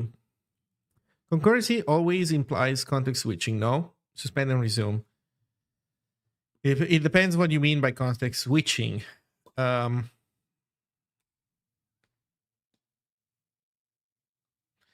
Parallelism implies not having to suspend and resume. So where does async stand? Async can be either. No. Okay. I'll do a run over these definitions so that we can talk about it while we're here. Parallelism is the physical property of a system to be able to do things at the same time. It's the property where to do operation X takes you T amount of time, and to do X twice takes 2 times T when done sequentially. When done in parallel, perfect parallelism, you do X 2 times and it only takes time T. 1 T. Because you did both at the same time. Then in practice, parallelism, it's a degree of parallelism. Sometimes you get almost T, maybe there's some overhead, but in any case, parallelism is the ability to do things physically at the same time from the perspective of one specific observer. That observer normally being humans. It's usually a property that it's about the fact that, we have limited amount of time in this universe and then we fucking die. So you would like to get more things done in the fixed amount of time that you have to leave. Also, it has to do with the fact that, you perceive, for example, images switching fast enough as movement instead of being a slideshow, only if that happens above a certain threshold, like above a certain frame rate. So to maintain that illusion, that's also another case where you care about parallelism, for example. So parallelism is being able to do things at the same time. This is a property that generally in programs you are not able to observe really. You are in theory capable of observing that if the software is able to have an estimate of what T is, how long it takes to do X, and then it does 2 times and then does X twice. And if it took more than T, if it took 2 times T, then there's no parallelism. If it took T, so the program can try to observe this stuff, but it usually doesn't bother.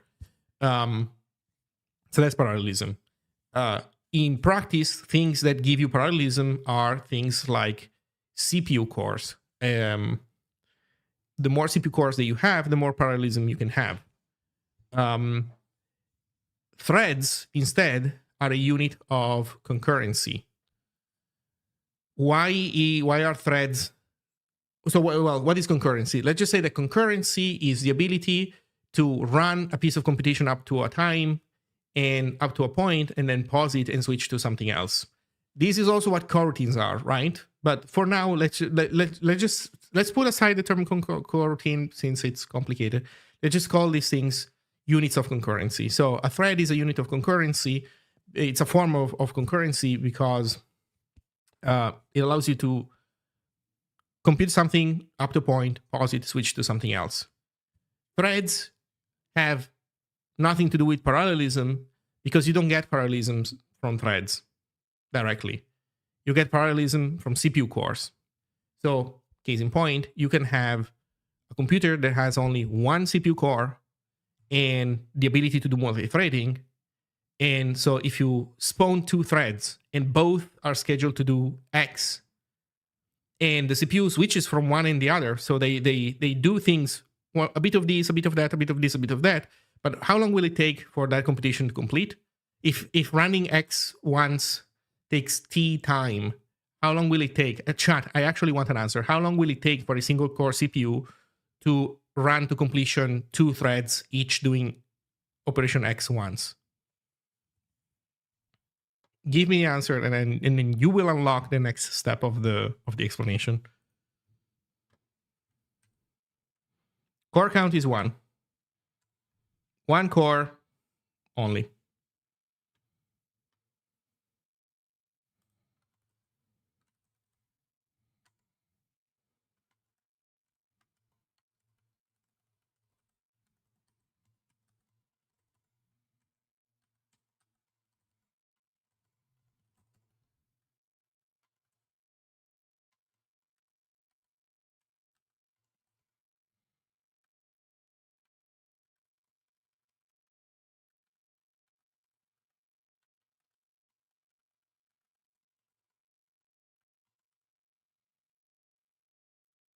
Yeah, it will take 2T plus maybe some overhead and whatever. So yeah, so that means that you can schedule, so you can have threads and you can schedule stuff on those threads, but they don't give you parallelism if you only have one CPU core. So basically, you learn that it's actually CPU cores that you need to obtain parallelism. And this is where the concurrency is not parallelism story from that one Go talk comes into play. So that sentence is actually correct. Concurrency is not parallelism. Threads are concurrency. They are not parallelism. Case in point, single core CPU, you get concurrency if you use 2 threads, and you get 0 parallelism out of that because in any case, you only have 1 core and it cannot do anything more than that. So,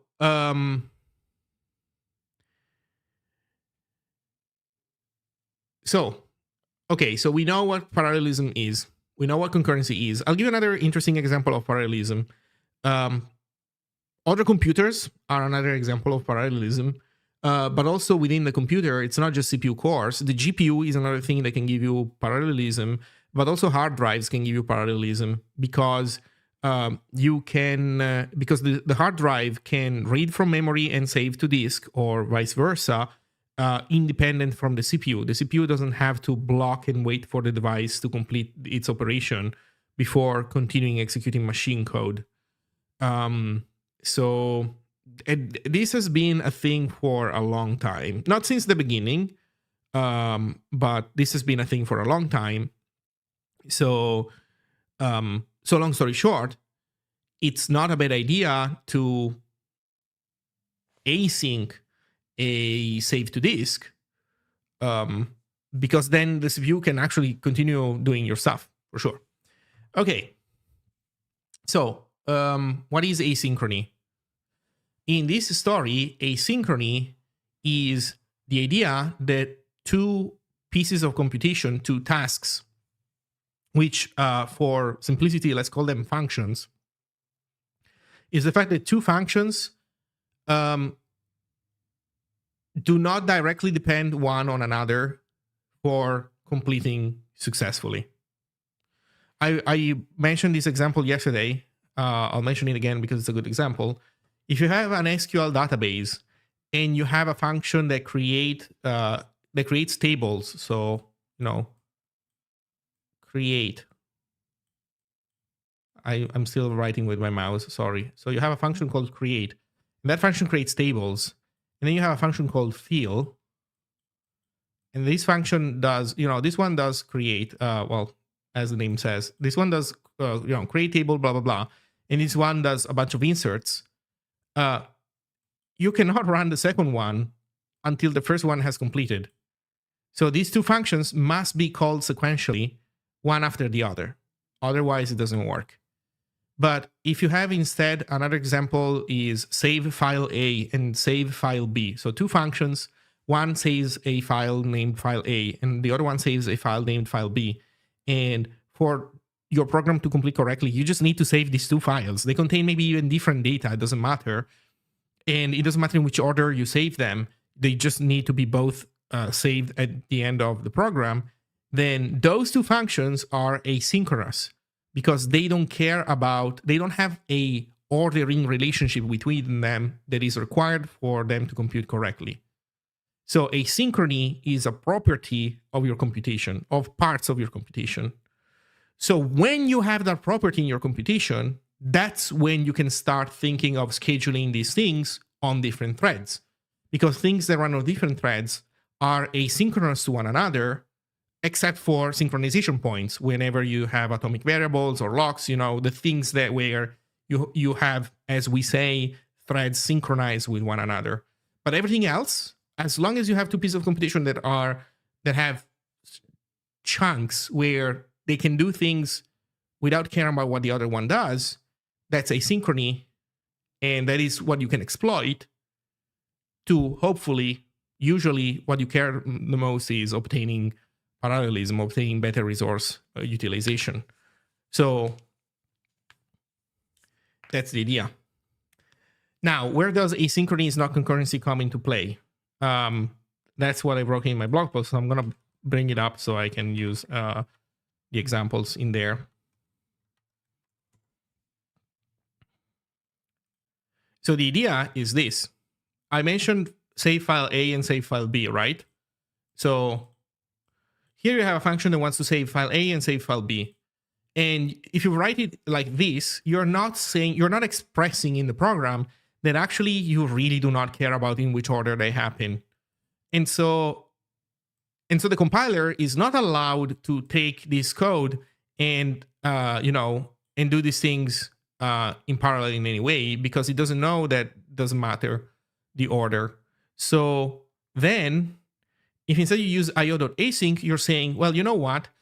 Calling these two functions doesn't matter. What matters is that they can be they can be executed in any order. But what matters is that before we exit from this function here, they both have to be completed.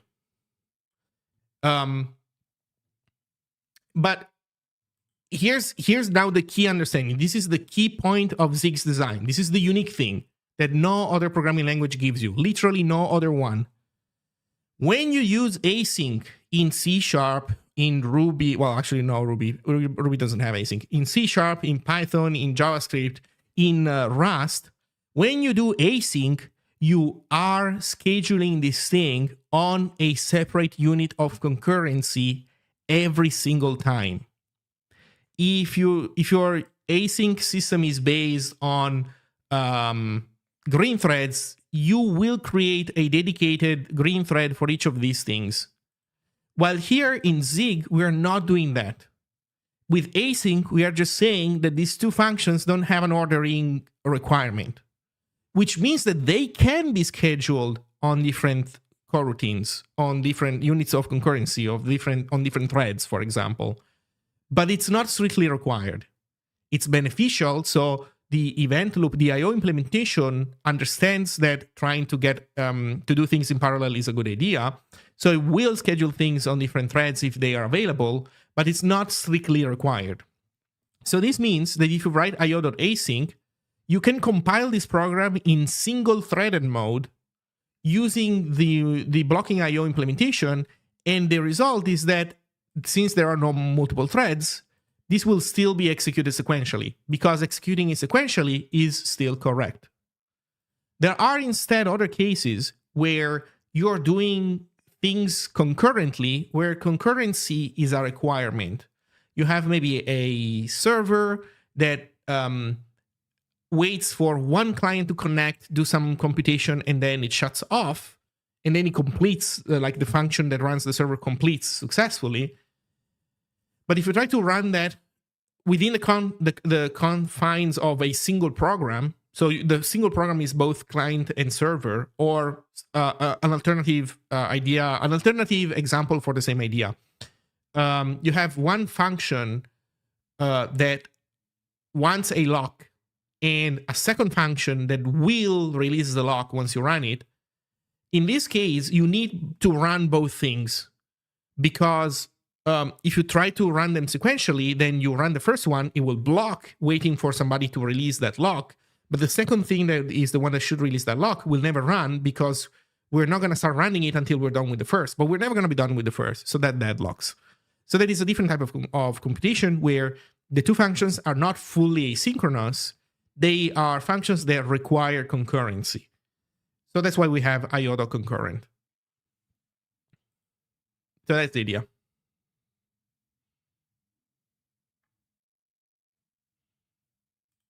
That's not completely true for C#. It's only true for the standard async builder. You can implement it however you like. Yeah, but here's the problem, ABC.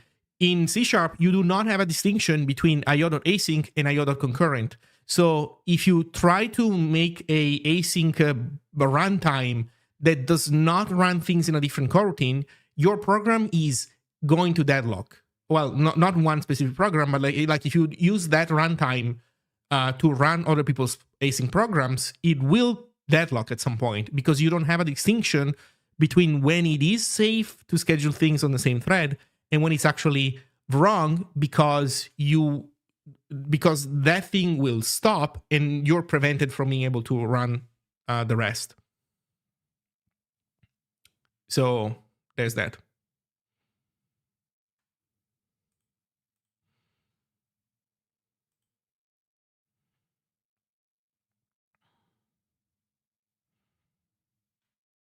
I don't know.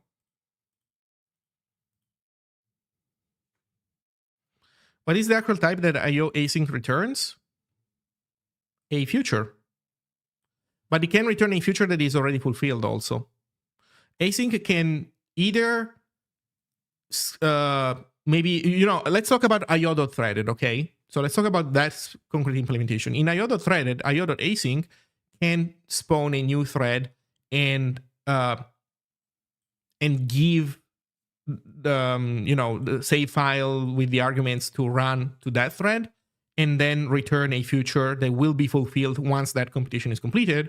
Or it can run your stuff immediately as part of the io.async call and then give you a already fulfilled future.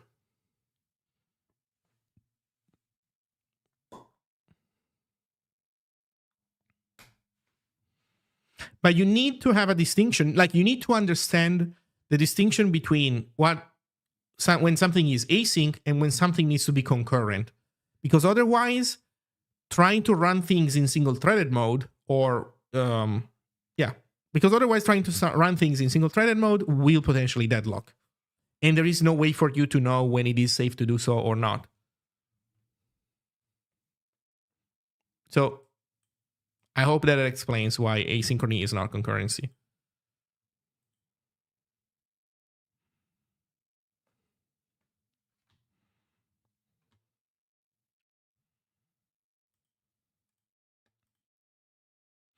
By the way, next software you can love, I'm gonna do a workshop on this probably. So I'm looking forward to hammer these concepts in the head of the poor people that we join the workshop for 6 hours, more or less, non-stop.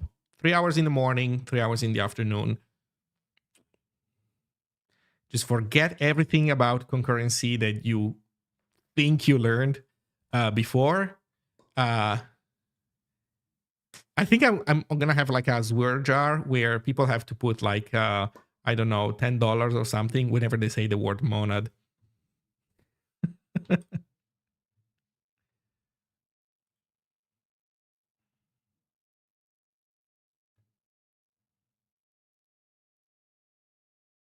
Okay, let me try to make this thing work. Spectre arguments found 3. Right, that's what I was doing. So this guy's fine. This guy's fine.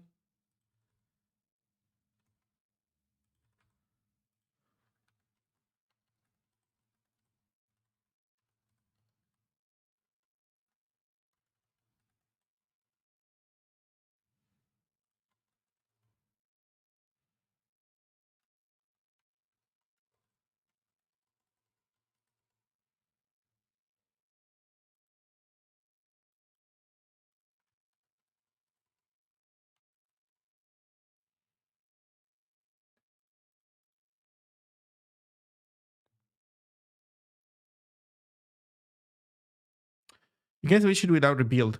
Yeah, that doesn't matter. My point is that you take your runtime and you rebuild it, like you make a library. You make your async runtime that does not spawn new tasks and instead runs the function immediately. You make it a package and somebody imports it and they build their program with it. Their program will deadlock. Because there is no distinction between async and concurrent in C#. That is the problem. I use fish.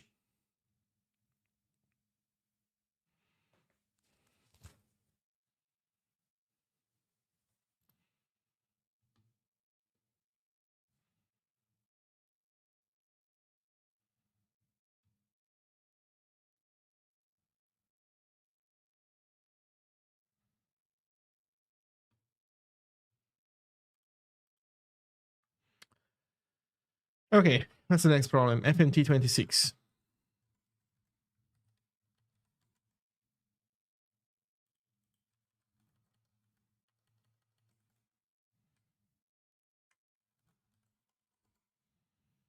Somehow I suspect that there's going to be more of these.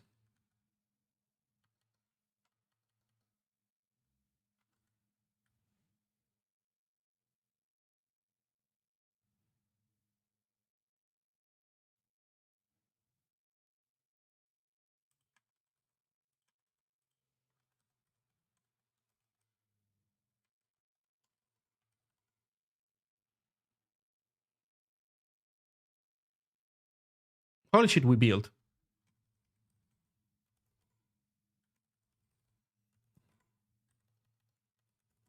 Do we test? We almost test? The fuck does this mean? Failed command. Okay, I have a bunch of debug prints.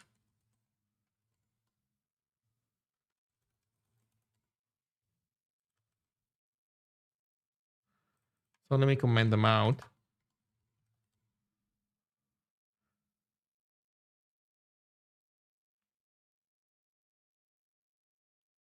Oh, wait, it was just printing failed command because there was standard error output. Is that it? I think it was just complaining because of that. Actually, let's test this if it's like a weird cache problem or it's just different behavior.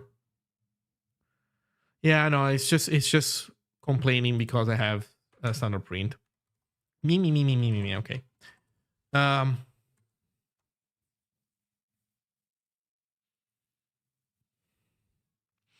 Yeah, if you want my suggestion, don't try to make parallels. Internalize the actual definitions. Parallelism is things happening at the same time from the perspective of, from a given perspective, and which is usually the human's perspective. Concurrency is the ability of a system to pause and resume a piece of computation. And there are a variety of ways in which this can be implemented. Threads are an example of that. Well, CPU cores are an example of parallelism. Well, not, a CPU itself is not parallelism, but the presence of multiple CPUs is what enables parallelism. The ability of a computer to have multi-threading, that's a way of getting concurrency. And then asynchrony is a property of computation of an algorithm of two functions where they don't have any ordering requirement for them to be able to complete successfully. With the caveat that you just need to be aware of one thing, that asynchrony is not an absolute property. Just like parallelism is not yes, no. Like are those things in parallel or not? It's like, well, they're mostly in parallel, but then you have switching overhead or whatever the fuck else could be going on. So parallelism is also something that happens to a degree. Asynchrony is also something where, the main function of a program cares about everything else that every other function has completed running before it can shut off the process correctly. So even when there is asynchrony between functions, at the very least, you always care about the thing being done running at some point. So you need to keep that in mind. But when two functions are... but while this is true for the program overall, two functions can really just not care about one or care about the other. And so those are the candidates for concurrency, for scheduling on different threads. When you don't have that property, it makes no sense to schedule these things on different threads. Like imagine, and we understand that we do understand this, right? Like we have create tables and then fill tables. And imagine that this is all you have to do. Does it make sense to spawn 2 threads to run each function? Absolutely not, because the second function cannot run until the first one has completed. So if you were to schedule fill on a second thread, the second thread in any case would have to wait on a lock or something until this first one completes. So you just gained nothing by scheduling them on different threads. I have a dumb question. Could the compiler not infer that? You can track dependencies of fill and create and figure out what fill needs created, but you might not. The compiler does that a lot. If you think about it, every time the compiler is reordering operations and applying optimizations, it is because it is tracking data dependencies between your instructions, between your statements in your program, and potentially even scheduling them in parallel. The CPU does that. It's not really the compiler that does that much. Well, the compiler can do that by transforming a normal for loop into vectorized operations. That's a compiler thing. But then the CPU itself can also run your code out of order based on dependency tracking. So the CPU, the compiler, and the CPU already do that a lot, but they do that at different granularity level. They don't know. They don't know that your database works that way, and they can't know that. And actually, you know what? You could even invent a database where those 2 functions could be run out of order, and it still would be fine. Imagine that. I mean, it would be a kind of a stupid database, but you could still make that if you wanted.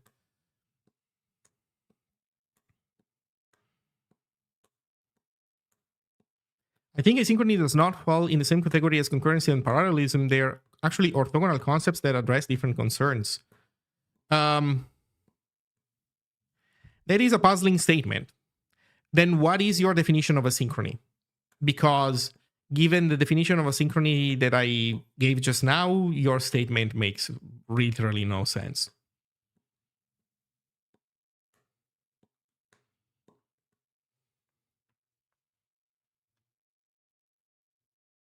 It's about handling latency. That is not a definition, man. Give me a definition. This means nothing. If you cannot reason in definitions, you will have a hard time grokking this stuff. And it's understandable, like, a definition maybe it's not the first step in trying to understand things. You can make legitimate progress understanding something before coming up with a good definition, but that is a necessary step along the way. A definition has to come before mastery. You cannot achieve mastery until you have a definition. So you need to work on that.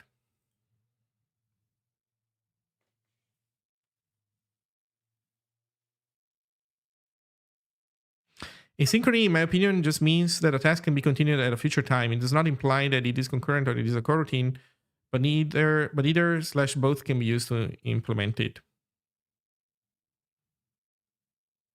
The key point, though, in how we are doing it in Zig is that it's not just that. It's also that you can also do neither.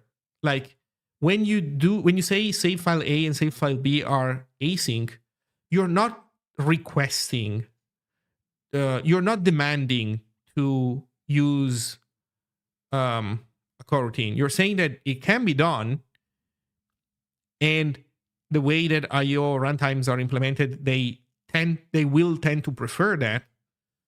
But you're also saying that it's also totally fine to run first save A and then save B in the same thread.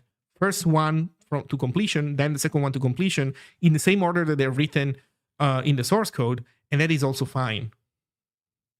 Because they are asynchronous, so you can also do that.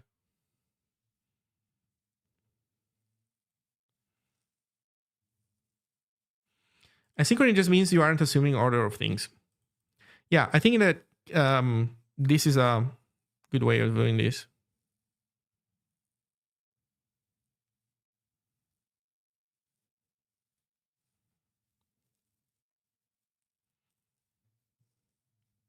Hello, Valigo. Hello, hello. So, let's see if we broke everything or if it actually works.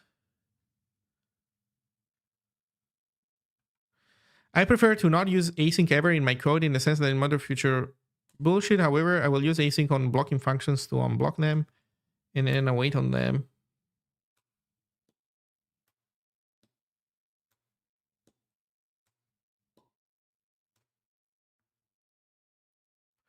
Okay, so you're saying that you don't want to use async in your code. Huh. Most people think of async as concurrency, but the await is how they think about asynchrony. Yeah. I think that, but I think that this is partially because everybody got their brain molded wrong. Because, okay, think about it. Microsoft implemented async await once, and then everybody copied that. We have been using Microsoft's take on these concepts since forever. Do you think it's a good idea? Do you think it treated us well? I think that we can make a safe bet that no, that was not a good idea. They did not a good job in implementing it, and it's actually our mistake for have never put that into question. Like every single fucking thing that comes out of Microsoft. Imagine how your brain would be shaped and like distorted if you were never able to experience any form of instant messaging other than Teams. Imagine if back in 1990 something, Microsoft created Teams, and then that was the only messaging platform that was ever created. Actually, even before 1990, 1970s. So no emails, no SMSs, nothing else, only Teams. How sane, how vibrant, how, healthy do you think your understanding of instant messaging would be if the only thing you were able to experience was Microsoft fucking Teams?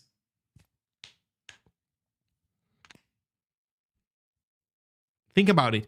That has been our experience with async await.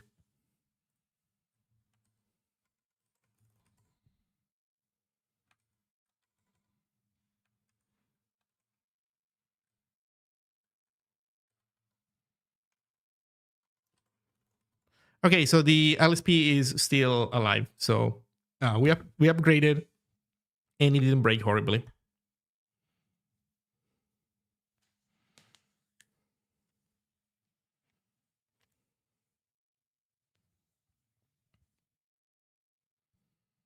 Microsoft Teams would not run on any hardware before 2010.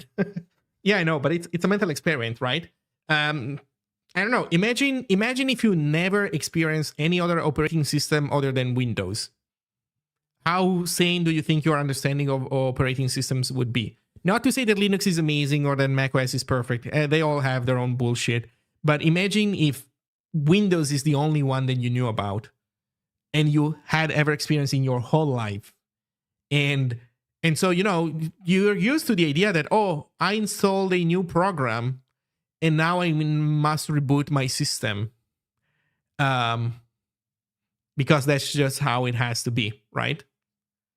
I don't know. Maybe it's better now. I don't know. I'm on Windows 11 now. I do use Windows. I don't use it actively much, other than for running OBS and playing games. But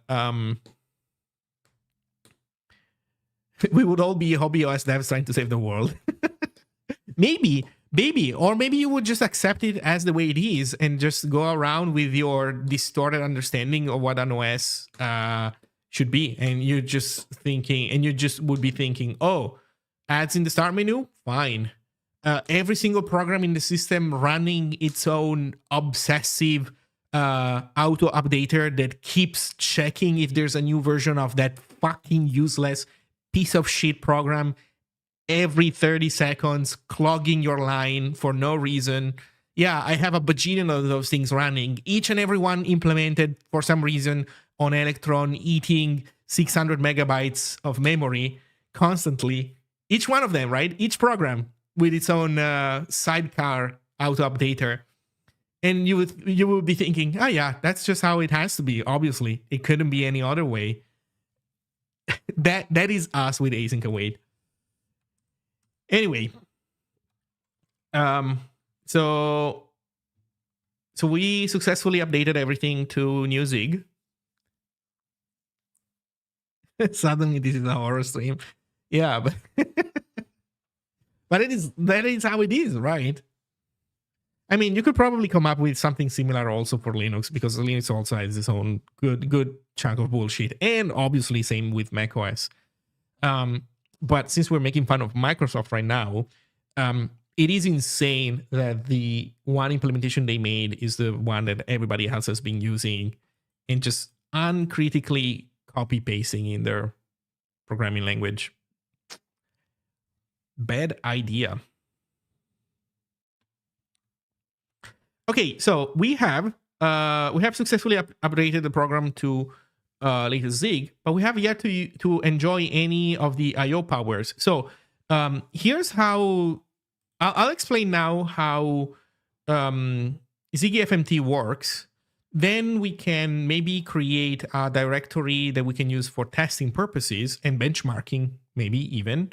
So you know what? Maybe I should have kept around a build of the previous code, because now we're using I/O, but in any case, we're using the threaded I/O, so it's still pretty much the same APIs. So it doesn't matter. Okay, but I will make you a copy of this implementation and then one that uses async, and then we can take a look at if we make an improvement, which we should, I think. But if we don't, you know what? It's still our prerogative to just not opt into async in that case. So copy Zig out bin Ziggy, and we're gonna call it Ziggy sync.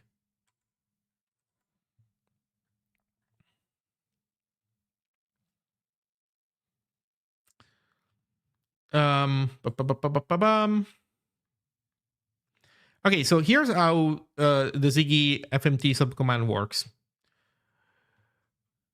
You can pass in the stdin flag, and it reads a file from stdin. Not interesting for us in this case. You can pass in a file, a .ziggy file, like a path to a .ziggy file or a Ziggy schema file. And then if you do that, then it will format those files. That file. Or you can give it a path to a directory, and then it starts scanning the directory. If you give it a path to a directory and starts scanning, then it will format multiple files. And that, I think, is the case where we care about async. Because if we're doing a single file, right, there is no reason for us to use async, because there is no asynchrony that we would want to have, because we're just waiting for one thing to be parsed and formatted, and that's it. But if we are doing a directory, so this is format dir, here's how it works.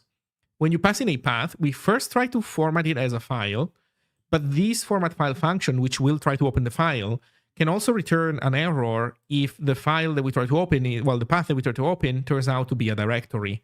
So if the error is there, and also for some reason access denied, this has been an empirical discovery that apparently, I think this is macOS, that gives you access denied on if you try to do open file on a directory. So if either of these errors is returned, then we do we call format dir, because we know now that this path is a directory, and so we open it as a directory and we start walking it. Walking is recursive. So by calling next, we are like scanning the full subtree, and in our case, we don't even care when we enter a subdirectory. We only care about that we found a file, and so when we do, we call format file.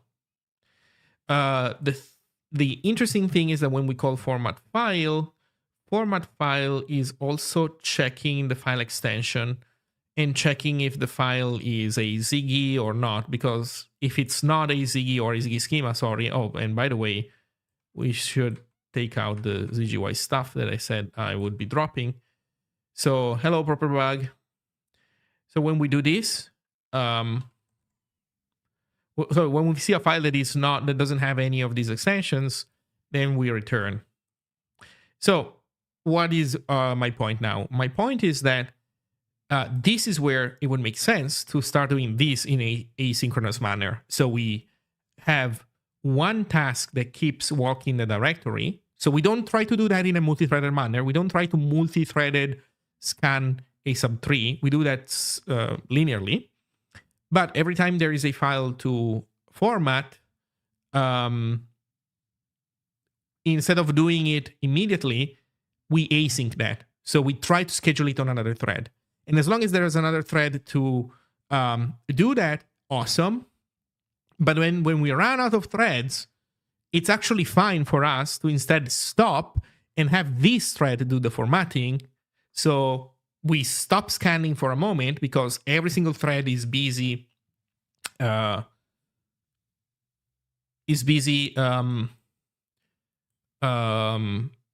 files. And then once we're done, we resume. That seems decent. Is it perfect? No, I think it's not. This is not something that like will maximize to the max resource consumption, but it is a big bump up compared to now where we are just doing things in one thread no matter what. And it's not gonna take as much work to implement this correctly. Why format dir sometimes uses catch instead of try? It has bang void return type anyway. Let's take a look at where it's called. Because where it is called, if it does return an error, we expect this error to mean that we had an error walking that directory that is specific to that directory. While instead, if we get out of memory, we just return out of memory. And I think I want this to be like this.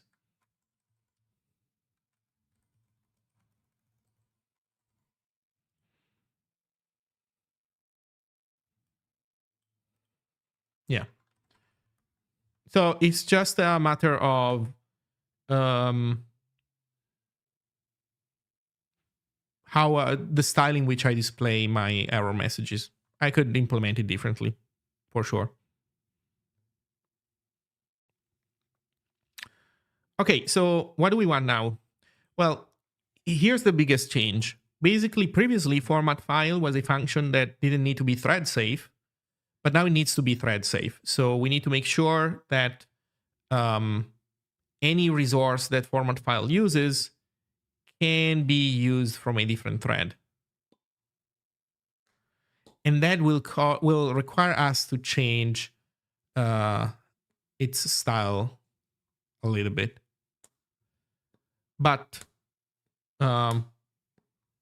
this is it. This is literally the only things that we have to care about pretty much. So we can just take this function and immediately slap async around it because, for example, here their walker.next returns you a type where,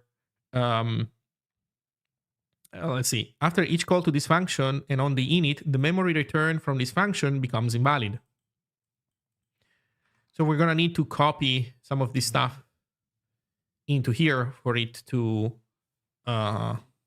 successfully run asynchronously. Something to keep in mind.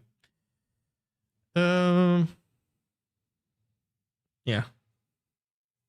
Do you plan to do graceful shutdown after introducing async? I notice it does exit one on failure now. It does exit one on failure, but I mean, if there's so are you talking about like graceful handling? Because in all other cases, so if there's an error processing a directory, it does exit immediately, yes. But I think it's reasonable to immediately stop if there's an error processing a file, because chances are that you launched ZigFMT on a directory on a wrong directory. So I made the choice to stop. I could just delete this line here and continue if I wanted to. Sorry, not at this level. Happens. Oh no, 4 paths. Never mind, multiple paths. So yeah, if you pass multiple paths, then we could continue.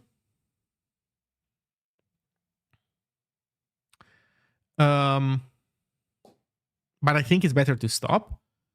Otherwise, when we format a file, if formatting the file, where is it? Oh man, I regressed a bunch of stuff. But if formatting the file returns errors, oh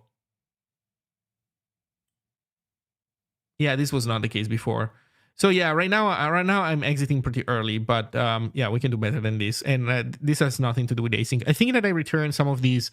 I think that some of these early return errors are the result of me disabling pieces of code when I was doing the most recent refactoring. I'm thinking about what I do with Super HTML, and I don't know if you remember, but Super HTML behaves, in my opinion, pretty optimally when it comes to this stuff. I mean, within the limits of the quality of my design. But yeah. So, well, give me a sec. I'll take a quick bathroom break, and then I'll do the work. But the main goal is make format file thread safe. That's the main idea. And that is some work because look, we have an arena implementation that previously we were able to use this way, but now it doesn't work like that anymore. So I'll be right back.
I'm back.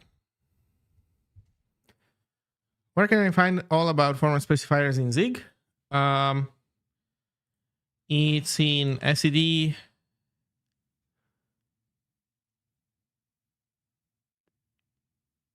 fmt.format, maybe.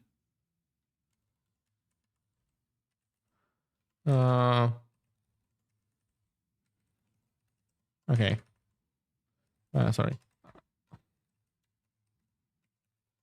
We'll get there. I forget what it is, but it's in here somewhere. Okay, it's writer print. IO writer print. So if you go into SED IO writer print, which by the way you can do either in source code or also you can just search for print in Autodoc. And there's the doc comment that tells you everything about the supported format specifiers.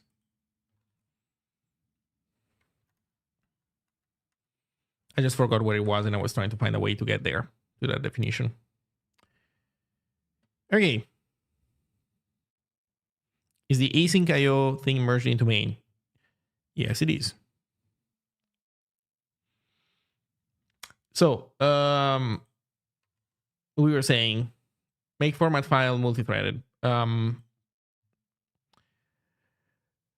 to be able to use async on this guy, so I'm gonna slap the async around it first, and then we can do the rest. So first of all, we're gonna need a wait group. So we're gonna need var wg io.wait group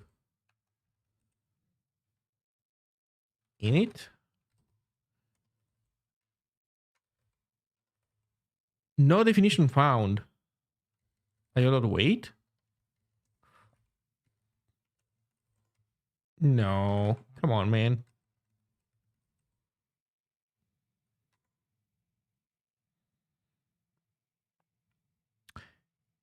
What?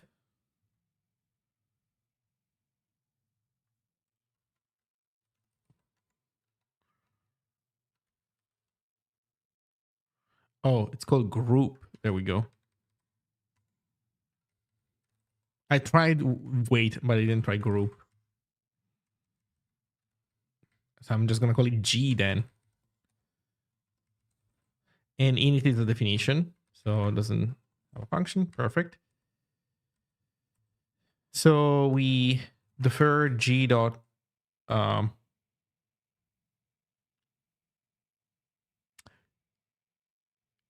so what do? We defer G dot wait. What if it returns an error? Do we defer WG dot cancel? Do we cancel in case of a hard error? I think that in case of a hard error from format file, it is okay to cancel. So let's do defer G dot cancel.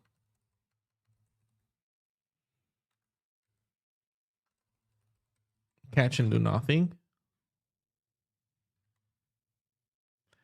And we need IO. Okay. Then in here we do g.await. But then what happens if there is an error?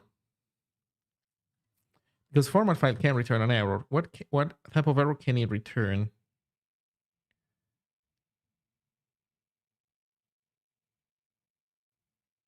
There is a try std out print. Okay, is it just write error? I think the only error that we can have is write error. Huh.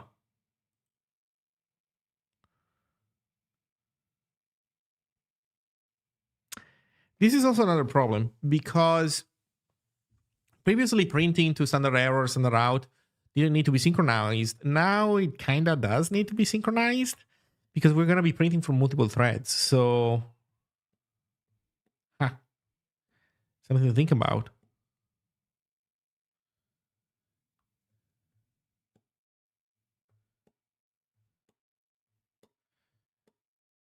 Hey, Proper Bag, I don't know if you were present, but I answered your earlier question a few minutes ago.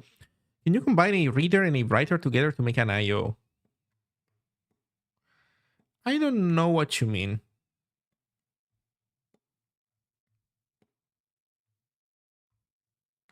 Do you mean like pipe?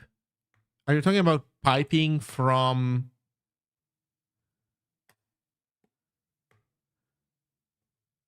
No, the more precise answer is this. You can do it in source code, or you can do it here.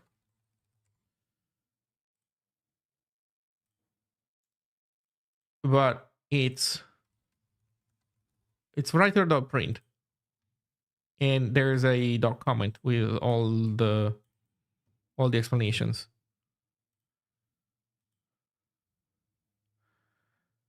So you can do here, go to definition, and then you have it. It's in here. So if your question is about, for example, piping to a writer, bytes coming from a reader, yes. You should look at stream delimiter functions, which I think are from reader. So basically, you do reader dot like stream until delimiter, for example, and you pass in a writer to that, and that will stream from the reader to the writer.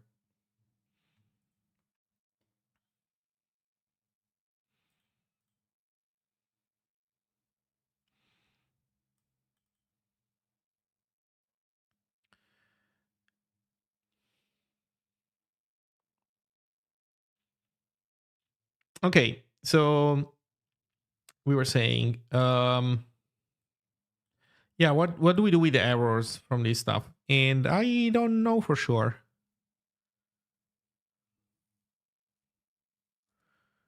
Can you combine a reader and a writer to make a single entity? No. I mean, you can do it yourself if you want to. But normally, but there is no like standard library. Like it's kind of the other way around. You usually have a file descriptor, like you have a file handle or you have a socket, and then you can take from the socket, you can create a reader, and from the same socket, you can create a writer. So in a sense, the socket or the file are your thing that is both potentially a reader and a writer. But like a struct of some kind that contains both a reader and a writer, there's none of that in the standard library, but you can make your own. You can make your own struct where you put both fields. Okay. Yeah, so what do we do with an error? Honestly, I don't know. What do we do with an error on awaiting this guy? Also, this is the group await. What can group await return?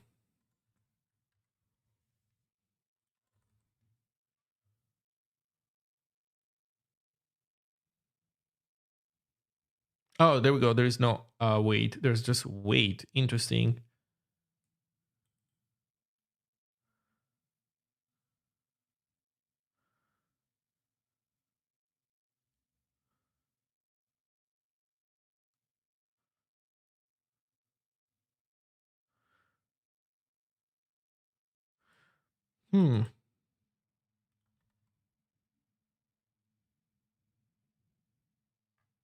Why is it not group await?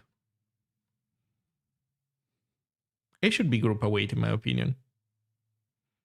Anyway. So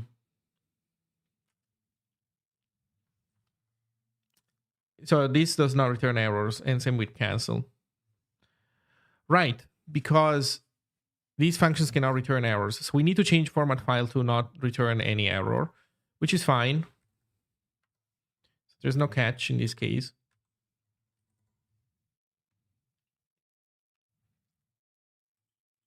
I see. You'll have to do it yourself. My suggestion is, if that is the case, then create like a self, basically. Like take your functions, wrap them in a struct, and pass that struct. Or in any case, have those functions accept a struct that you define that has that. Yeah, Golang has read writer. Yeah, we don't have that.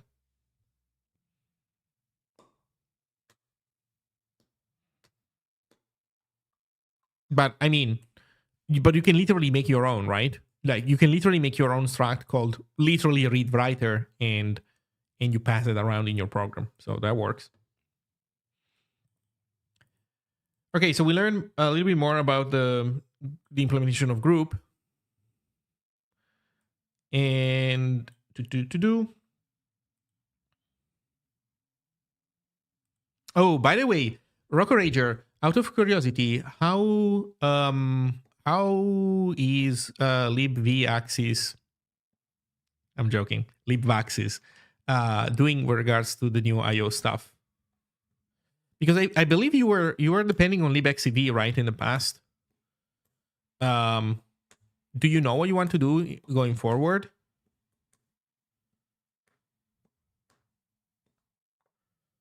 0.15.2. Okay, so you have yet to tackle the IO inning. Doesn't depend on libxcv anymore. Okay, that's cool. Yeah.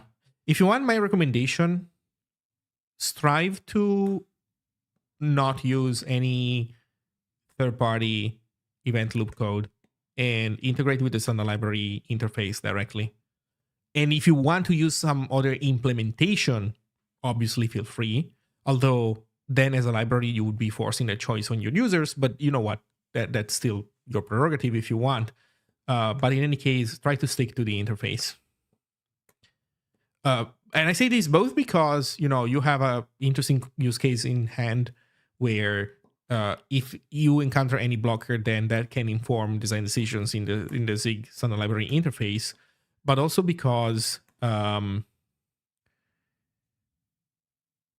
have the strong suspicion that with the standard library we are aiming for a higher quality implementation than all the other event loop implementations that I've seen out there. Not to speak ill of anybody specifically, it's just that, well, this is now the focus of development. It's in our interest for the core team to get this stuff right and have informed and have informed decisions. You have an event loop implementation too? Oh, you do?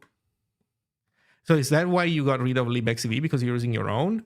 Or is it another one of those that are Oreo? Oh, interesting. Or is it okay? I'll take a look.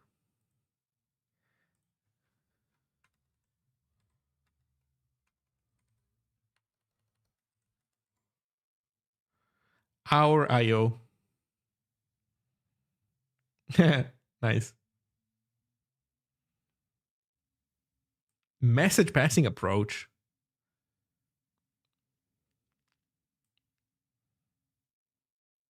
Okay. Oh my god. Like you're going crazy with this.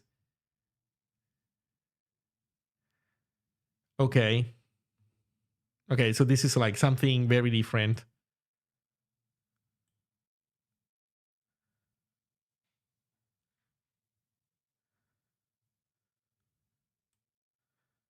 Okay. I see.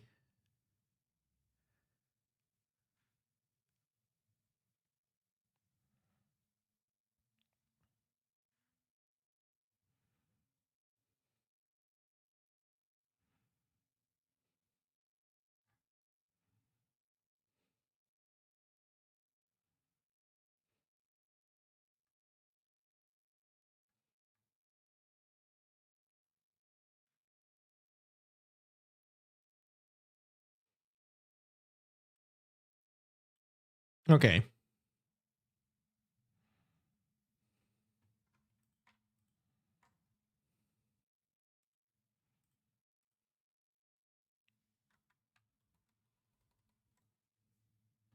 Oh, I remember. I remember. Yes, I remember your LS implementation.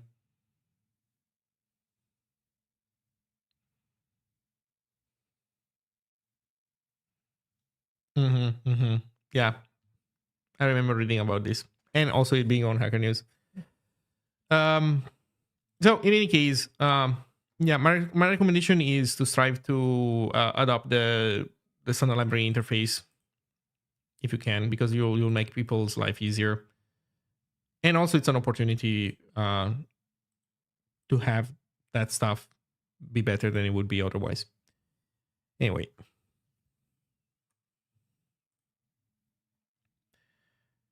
okay. So format file cannot error out anymore, and now we need to do g.async, and it wants IO, it wants the function, and it wants the arguments.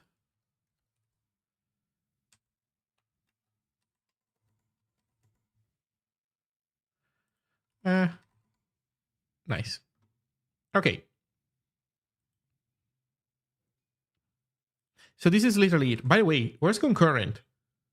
Oh shit, wait, groups don't have concurrent. Yeah, they're missing concurrent.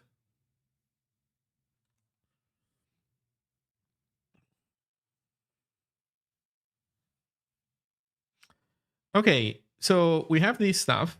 Then what's the next problem? The next problem is that now this function is going to be called from another thread potentially, and when will we have Tokyo in Zig? I don't know. What does having Tokyo imply? If you mean having, well, if you mean specifically having an event loop that runs stackless coroutines, we first need to have stackless coroutines in the language. We don't have those yet. There's a proposal, but it needs to be implemented. If you mean when are we gonna have like this famous library that everybody uses and that you have to deal with whether you like it or not if you're doing anything networked? I don't know. I'm exaggerating. Maybe you don't have to, but I guess it's one of those things where it's like fairly pervasive, but not everywhere. And so you mostly are fine, but not always. And sometimes you'll get annoyed at the fact, especially if you like an alternative to Tokyo. Hopefully never. Hopefully we will never have that. And everybody will be, well, and the majority of people, the almost totality of people will be happy with the standard library interface. And then they can pick whatever implementation they want. Hopefully. And then people that have special needs, have a very specific use case that they can choose an implementation that is completely different. Maybe they like the idea of message passing and how a Rock Rager's event loop works, or some other system, and so they can use that other system. But hopefully there will be no Tokyo in Zig, and people will just use whatever IO implementation is in the standard library, and they will be happy with that. We'll see. Okay, so problems. We are passing down an arena to format file, and we can't do that anymore. Also, format file cannot error route anymore. So let's change format file to not error route. We cannot error route anymore. So that means that we cannot use try, and that sucks.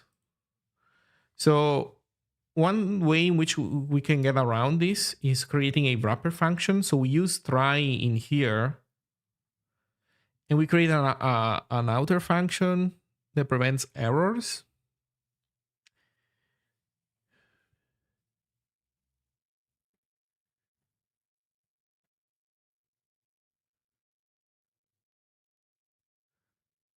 That said, I think it's fine to initiate a process shutdown in case of an IO error, honestly, in here. I think that every error in here can cause a panic. So let's make format file fallible.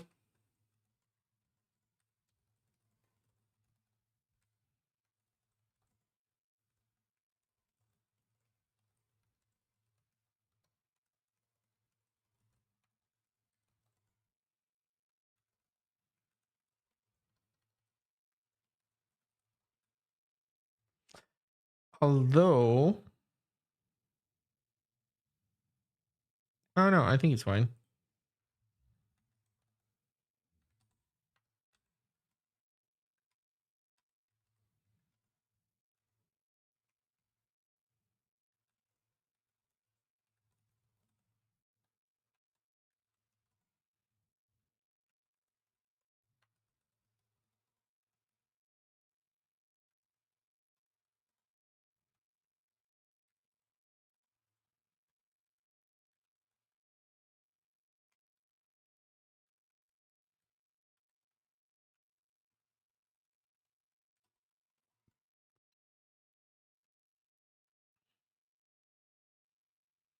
I think though for this I should have my usual fatal implementation. Never mind. I'm gonna change this to just fatal.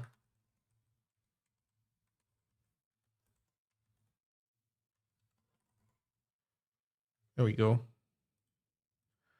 So it should be something like this. And then the arguments are these guys, although I'll need to tweak them. And this way we can keep using try in here. And this is fine.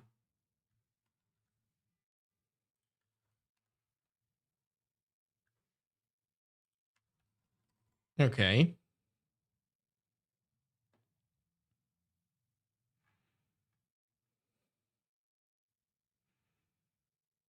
Okay, let's see. This is so far fine. We need fatal as a function.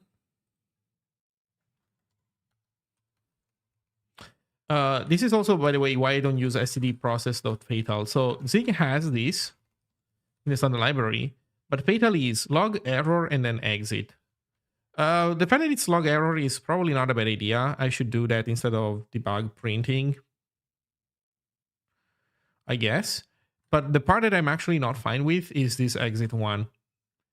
That's the part that I want to be different.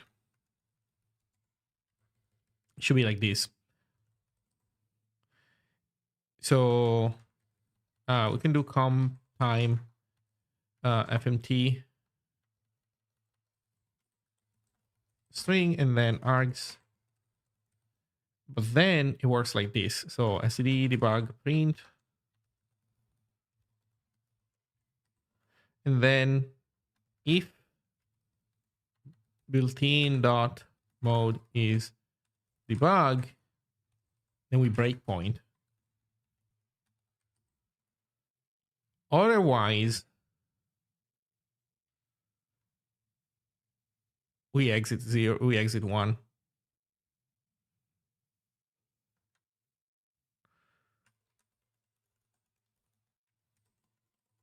The idea being the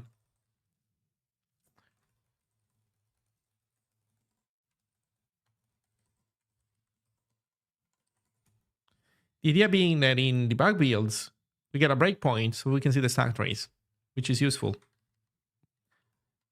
And I think the standard library should be like this, but I have not yet convinced Andrew and the others that that's how it should be. But it's fine. Their loss.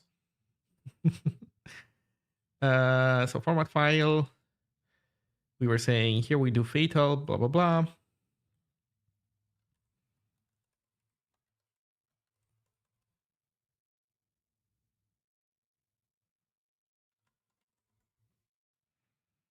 There we go.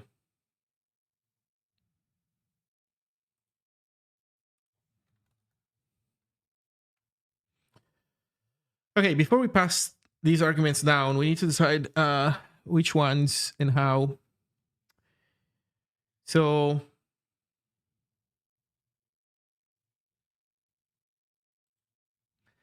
I think that format file should have an arena. Okay, let's think about it. This is interesting. If we do only multi-threaded concurrency, then we know that one thread will only be able to run one instance of format file at a time.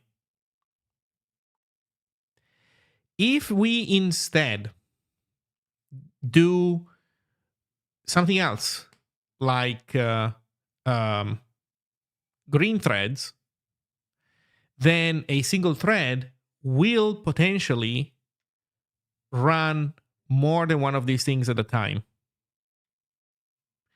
If one thread is only running one of these things at a time, then each thread can have its own arena, like as a thread local, basically, and that will be fine. But otherwise, it will be a problem. So the question is, do I want my code to be tied to one specific IO implementation or not? I think in the answer in my case is yes, that's fine. I think in my case, this is what I prefer. I want to tie myself to this idea that we don't do task switching. We just do multi-threading. And so I'm going to use a thread local for my arena allocators.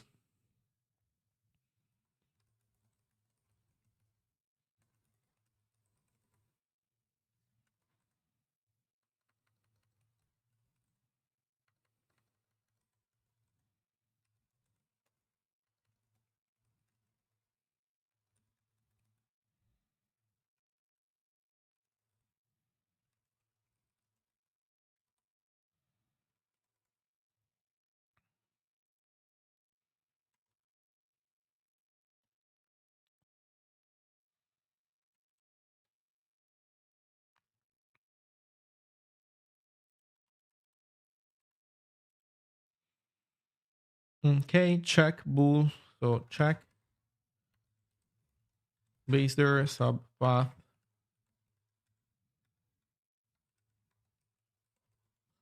full path schema any error. Or we'll have to take a look also at any error. Okay, so we call it down this way. This is arena impl, which we will be able to use in here.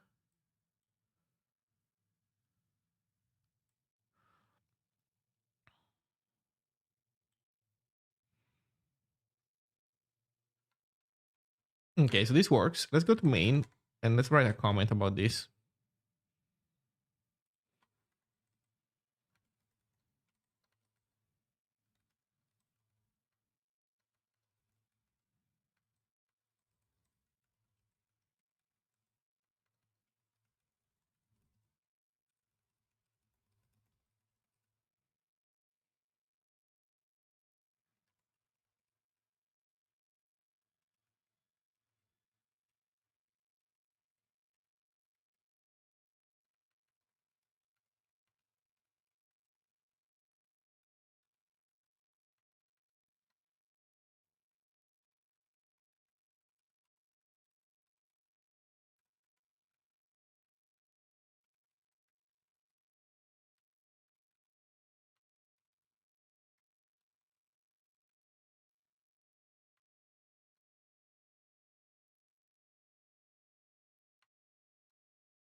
No, just leave it at that.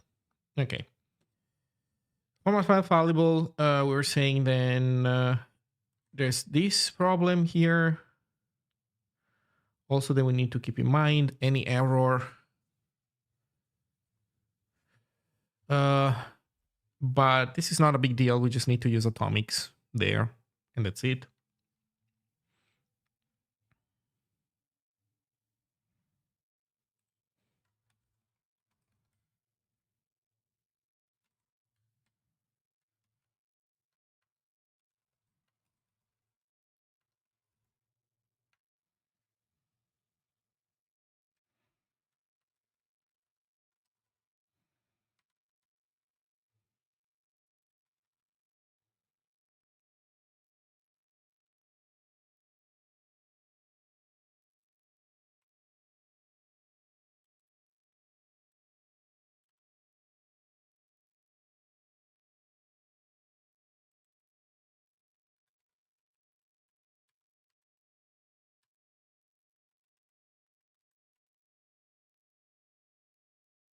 Oh, we're using it also in format dir. I think it's fine. You know what? No, I'll keep That's fine.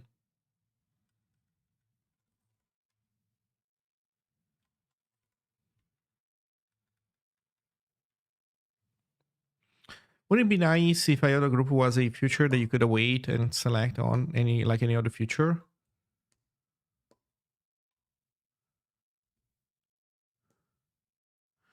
Um,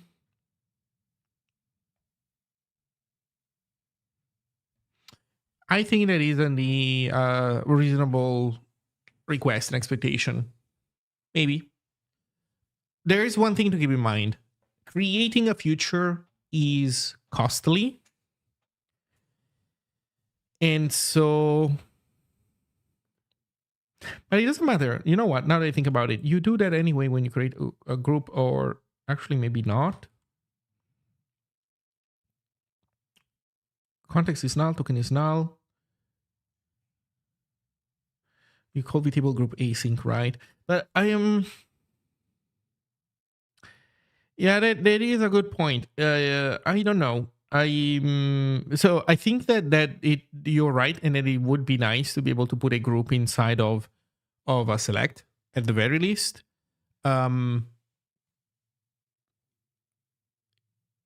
It probably would make sense that then maybe you have a function to create a future for it, like to make a future out of it. If you think about it, you can do it already, right? You call async on a function that does wait on this guy. And you know what? Actually, now that I think about it, I'm not even sure if select, maybe select does support this guy. I think we actually don't know for sure. Because selected does a bunch of metaprogramming, and it might also be able to support it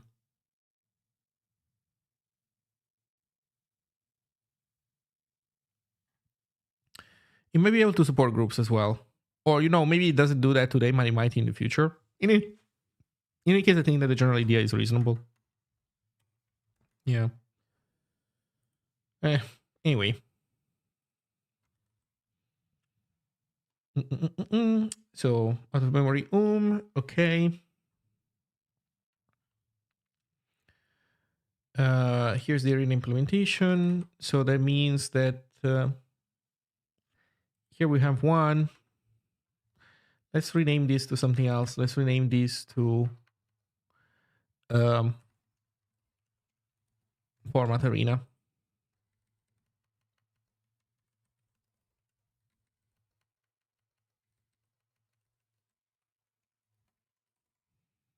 So we use format arena inside here.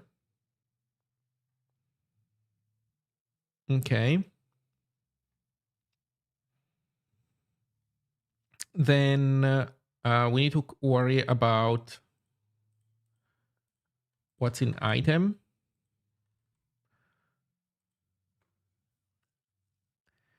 So directory.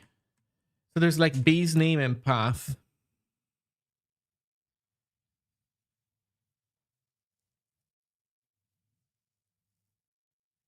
Hello, day loop. Hello, hello. So base name and path. Oh,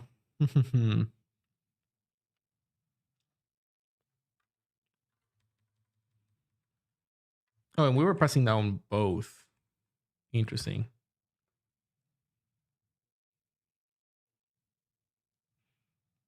Isn't there a select implementation like that? Well, I don't remember how exactly this stuff, how select works. Here's a piece of it. I guess we need underscore select. Sorry, not underscore, lowercase. So function select, S is any type, and it makes a select union.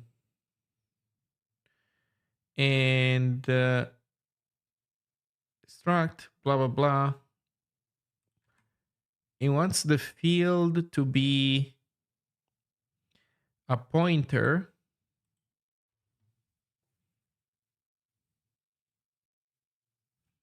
to an F.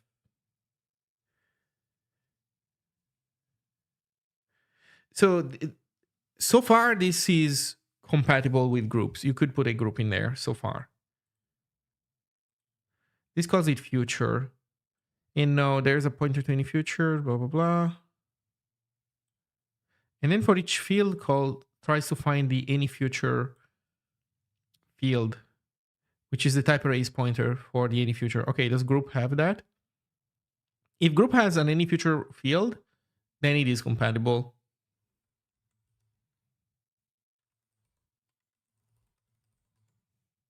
It does not. So no, it's currently not compatible, but I think you could make this stuff compatible, I think.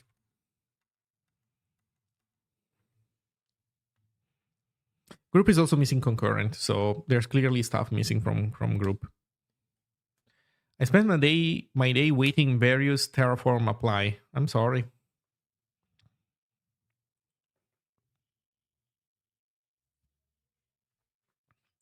Yeah, this is also interesting, like the difference between wait and await. I don't know what specifically Andrew had in mind when writing this, and what his specific intent was. But I would say that as a whole, these stuff is still not fully finalized. So maybe this is something that he just was not thinking about when implementing group.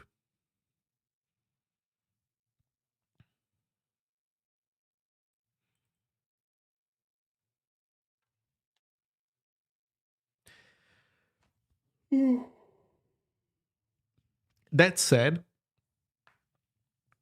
you can still do that manually, right? You can always call async on a function that does wait in it. So maybe not optimal, but you can still do it. Okay, so what is it I wanted to do next? Right, I was looking at item and all the things in it.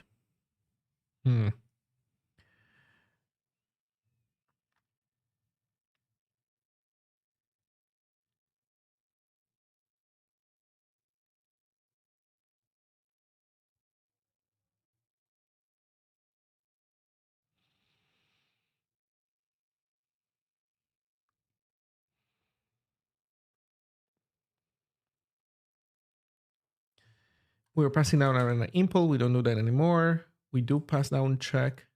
Oh, this is not used.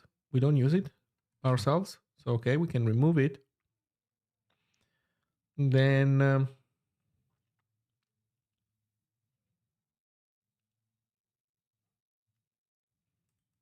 bye bye, little boo. Then we have item.dir base name and path. So this is copied, but these guys need to be mem copied.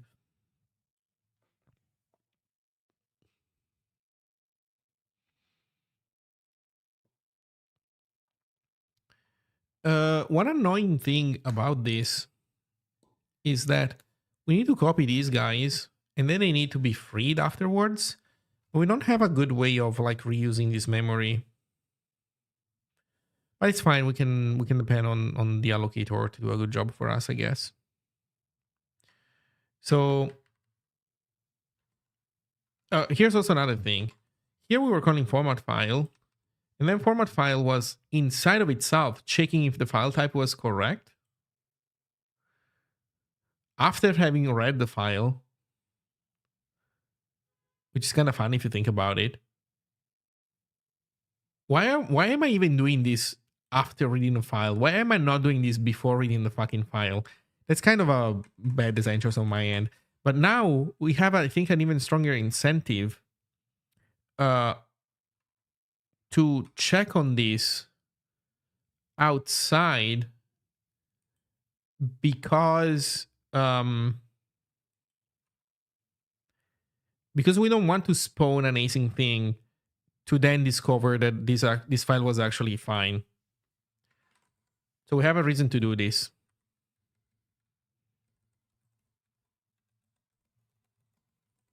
So we check the item base name.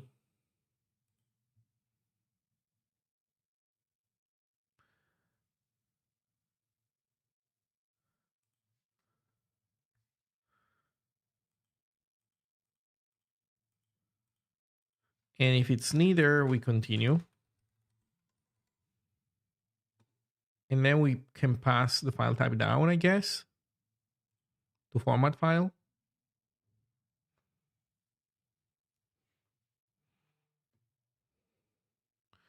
What does it mean to point your projects to Zig projects?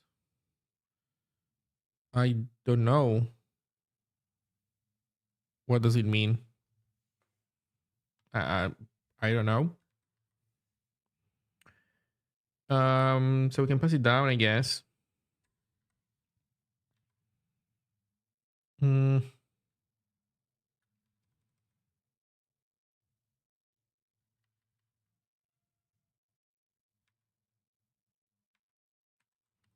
I think it should be like this. Path base name.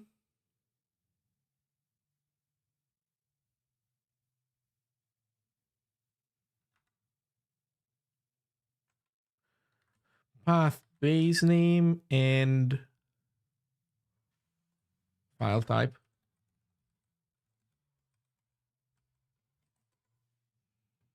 Yeah. Okay. So with this, we avoid some useless work. The only problem is that now format file requires you to call that function, well, to do this work first. We could make this a function so that we can reuse this logic also somewhere else, I guess. So that's maybe not a bad idea. So pub function, all function.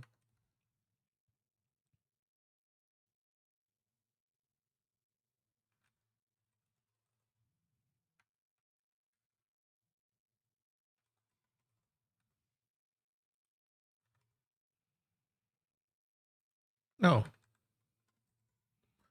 Well, you know what we can do? We can put this function inside there. It's even better. Look, have an enum.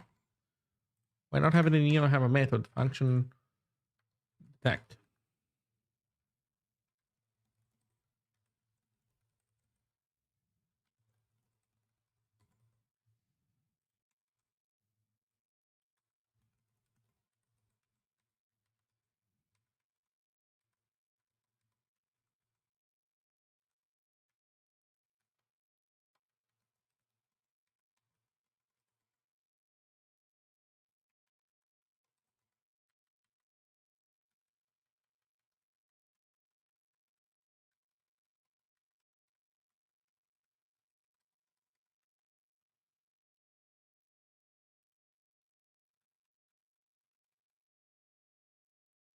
Oh, but it's optional, right?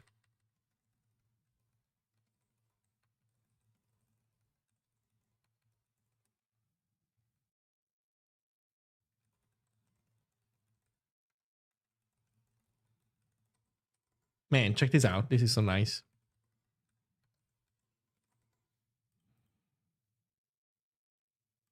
That's nice. Okay. Next problem is that these two guys need to be copied. So we need to do this. We need to do.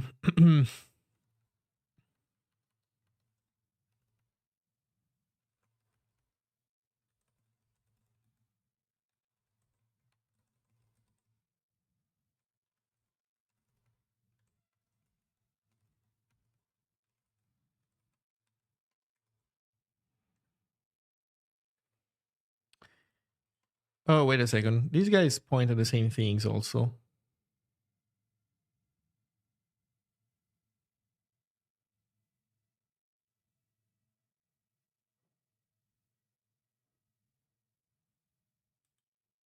The directory remains open until next and the init is called. Oh, fuck. It even closes the directory. Potentially.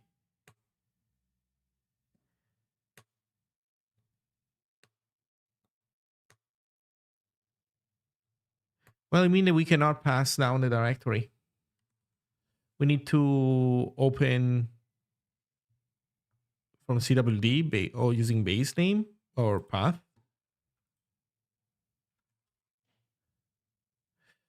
Okay, there is more restructuring than I originally thought. So we copy path. we pass it down. There's a parameter in outer scope. Okay, file path.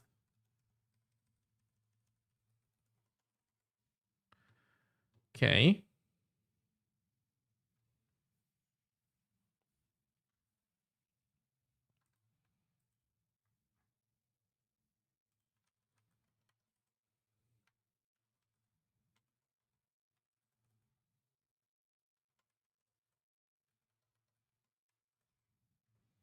Where's the atomic stuff?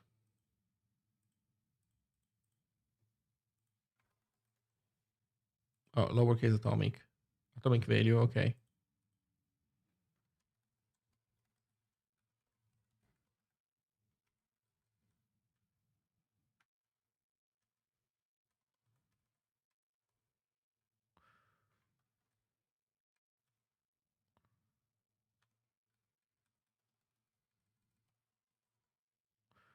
There you go. We have an atomic error.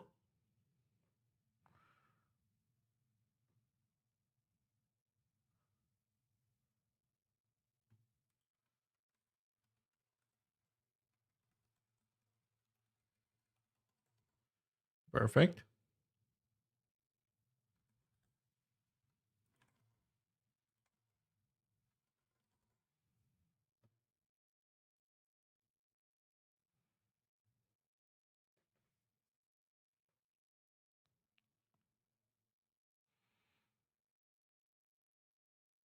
Okay, so with this, we should have everything be nice.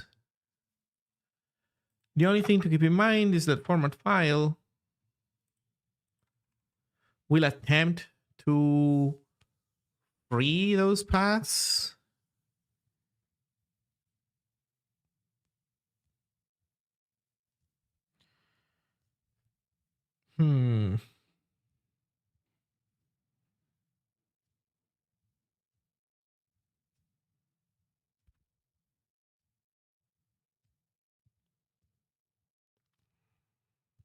It has to.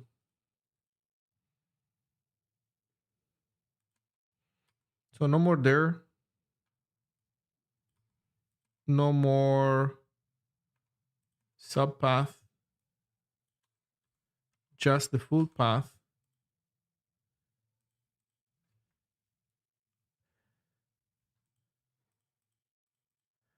Yeah.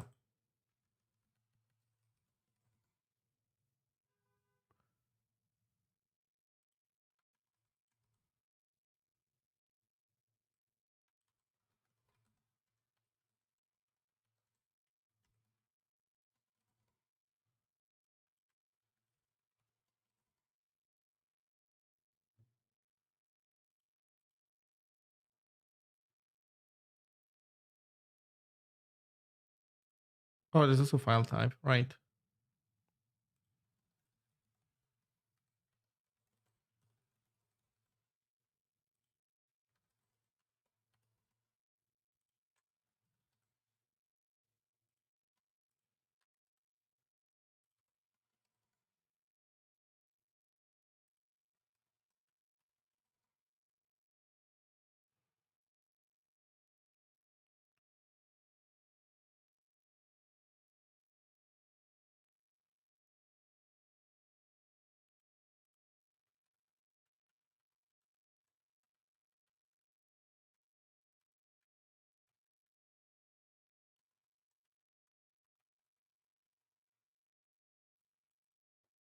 Okay, something along these lines. This is interesting. This is not the full work though, because there's also the problem of printing to standard out and company that we need to keep in mind, which I think it's interesting. More work to do. There's definitely more work to do. So I think I'm not gonna finish this today. Sorry, I spent a bunch of time chatting and I took it easy. I expected this to be a smaller problem, but there's actually some more thought I have to put into it by going multi-threading. And if you think about it, it's not really much. async itself. There's like very little async specific work that we're doing. It's mostly, well, this previously was sequential and now it's multi-threaded. And so how do you want the multi-threadedness to weave into things? So for example, here I'm saying that there's code where we print errors and standard error, and we print stuff around. And previously we didn't care about locking in any way because everything was single threaded. But now stuff is multi-threaded, and so you don't want to have these errors that belong to this file, that pertain to this file, to be intermixed with errors that pertain other files, do we? We don't. But if we do that, then that means that we need to lock these streams. So it means that we need to pass around more stuff. Something to think about. Something to think about. In any case, the basics are not hard. Async IO integration was like very straightforward. It's just the rest that now we have to think through. But this was a learning moment for me as well. I expected this to be easier, but such is life, right? We don't do these things because they're easy. We do them because we thought they would be easy. Operate on streams rather than files. Well, for files, so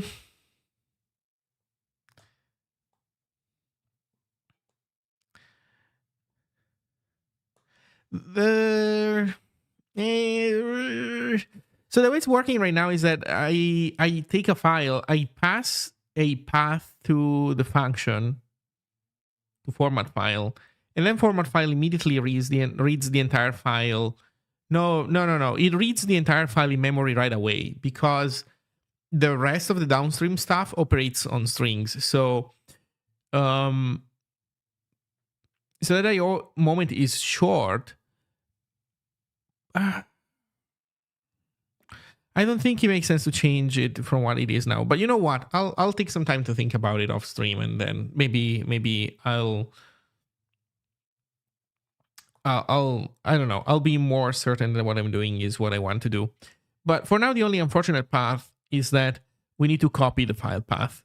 We have to duplicate it every single time. That is the only unfortunate part of what we're doing so far. The rest is just that we need to wire in one more argument for a output lock so that we can print to output, or more specifically to standard error. We need a standard error lock. In any case, we'll think about it. Everybody, have a nice day. Take care, and I'll see you next time. And also, let me see, is there anybody doing Zig? This does not seem to be the case. Oh, there's Ethernet cable in Lumor Suni. Ethernet cable is back to doing the penis hard stuff.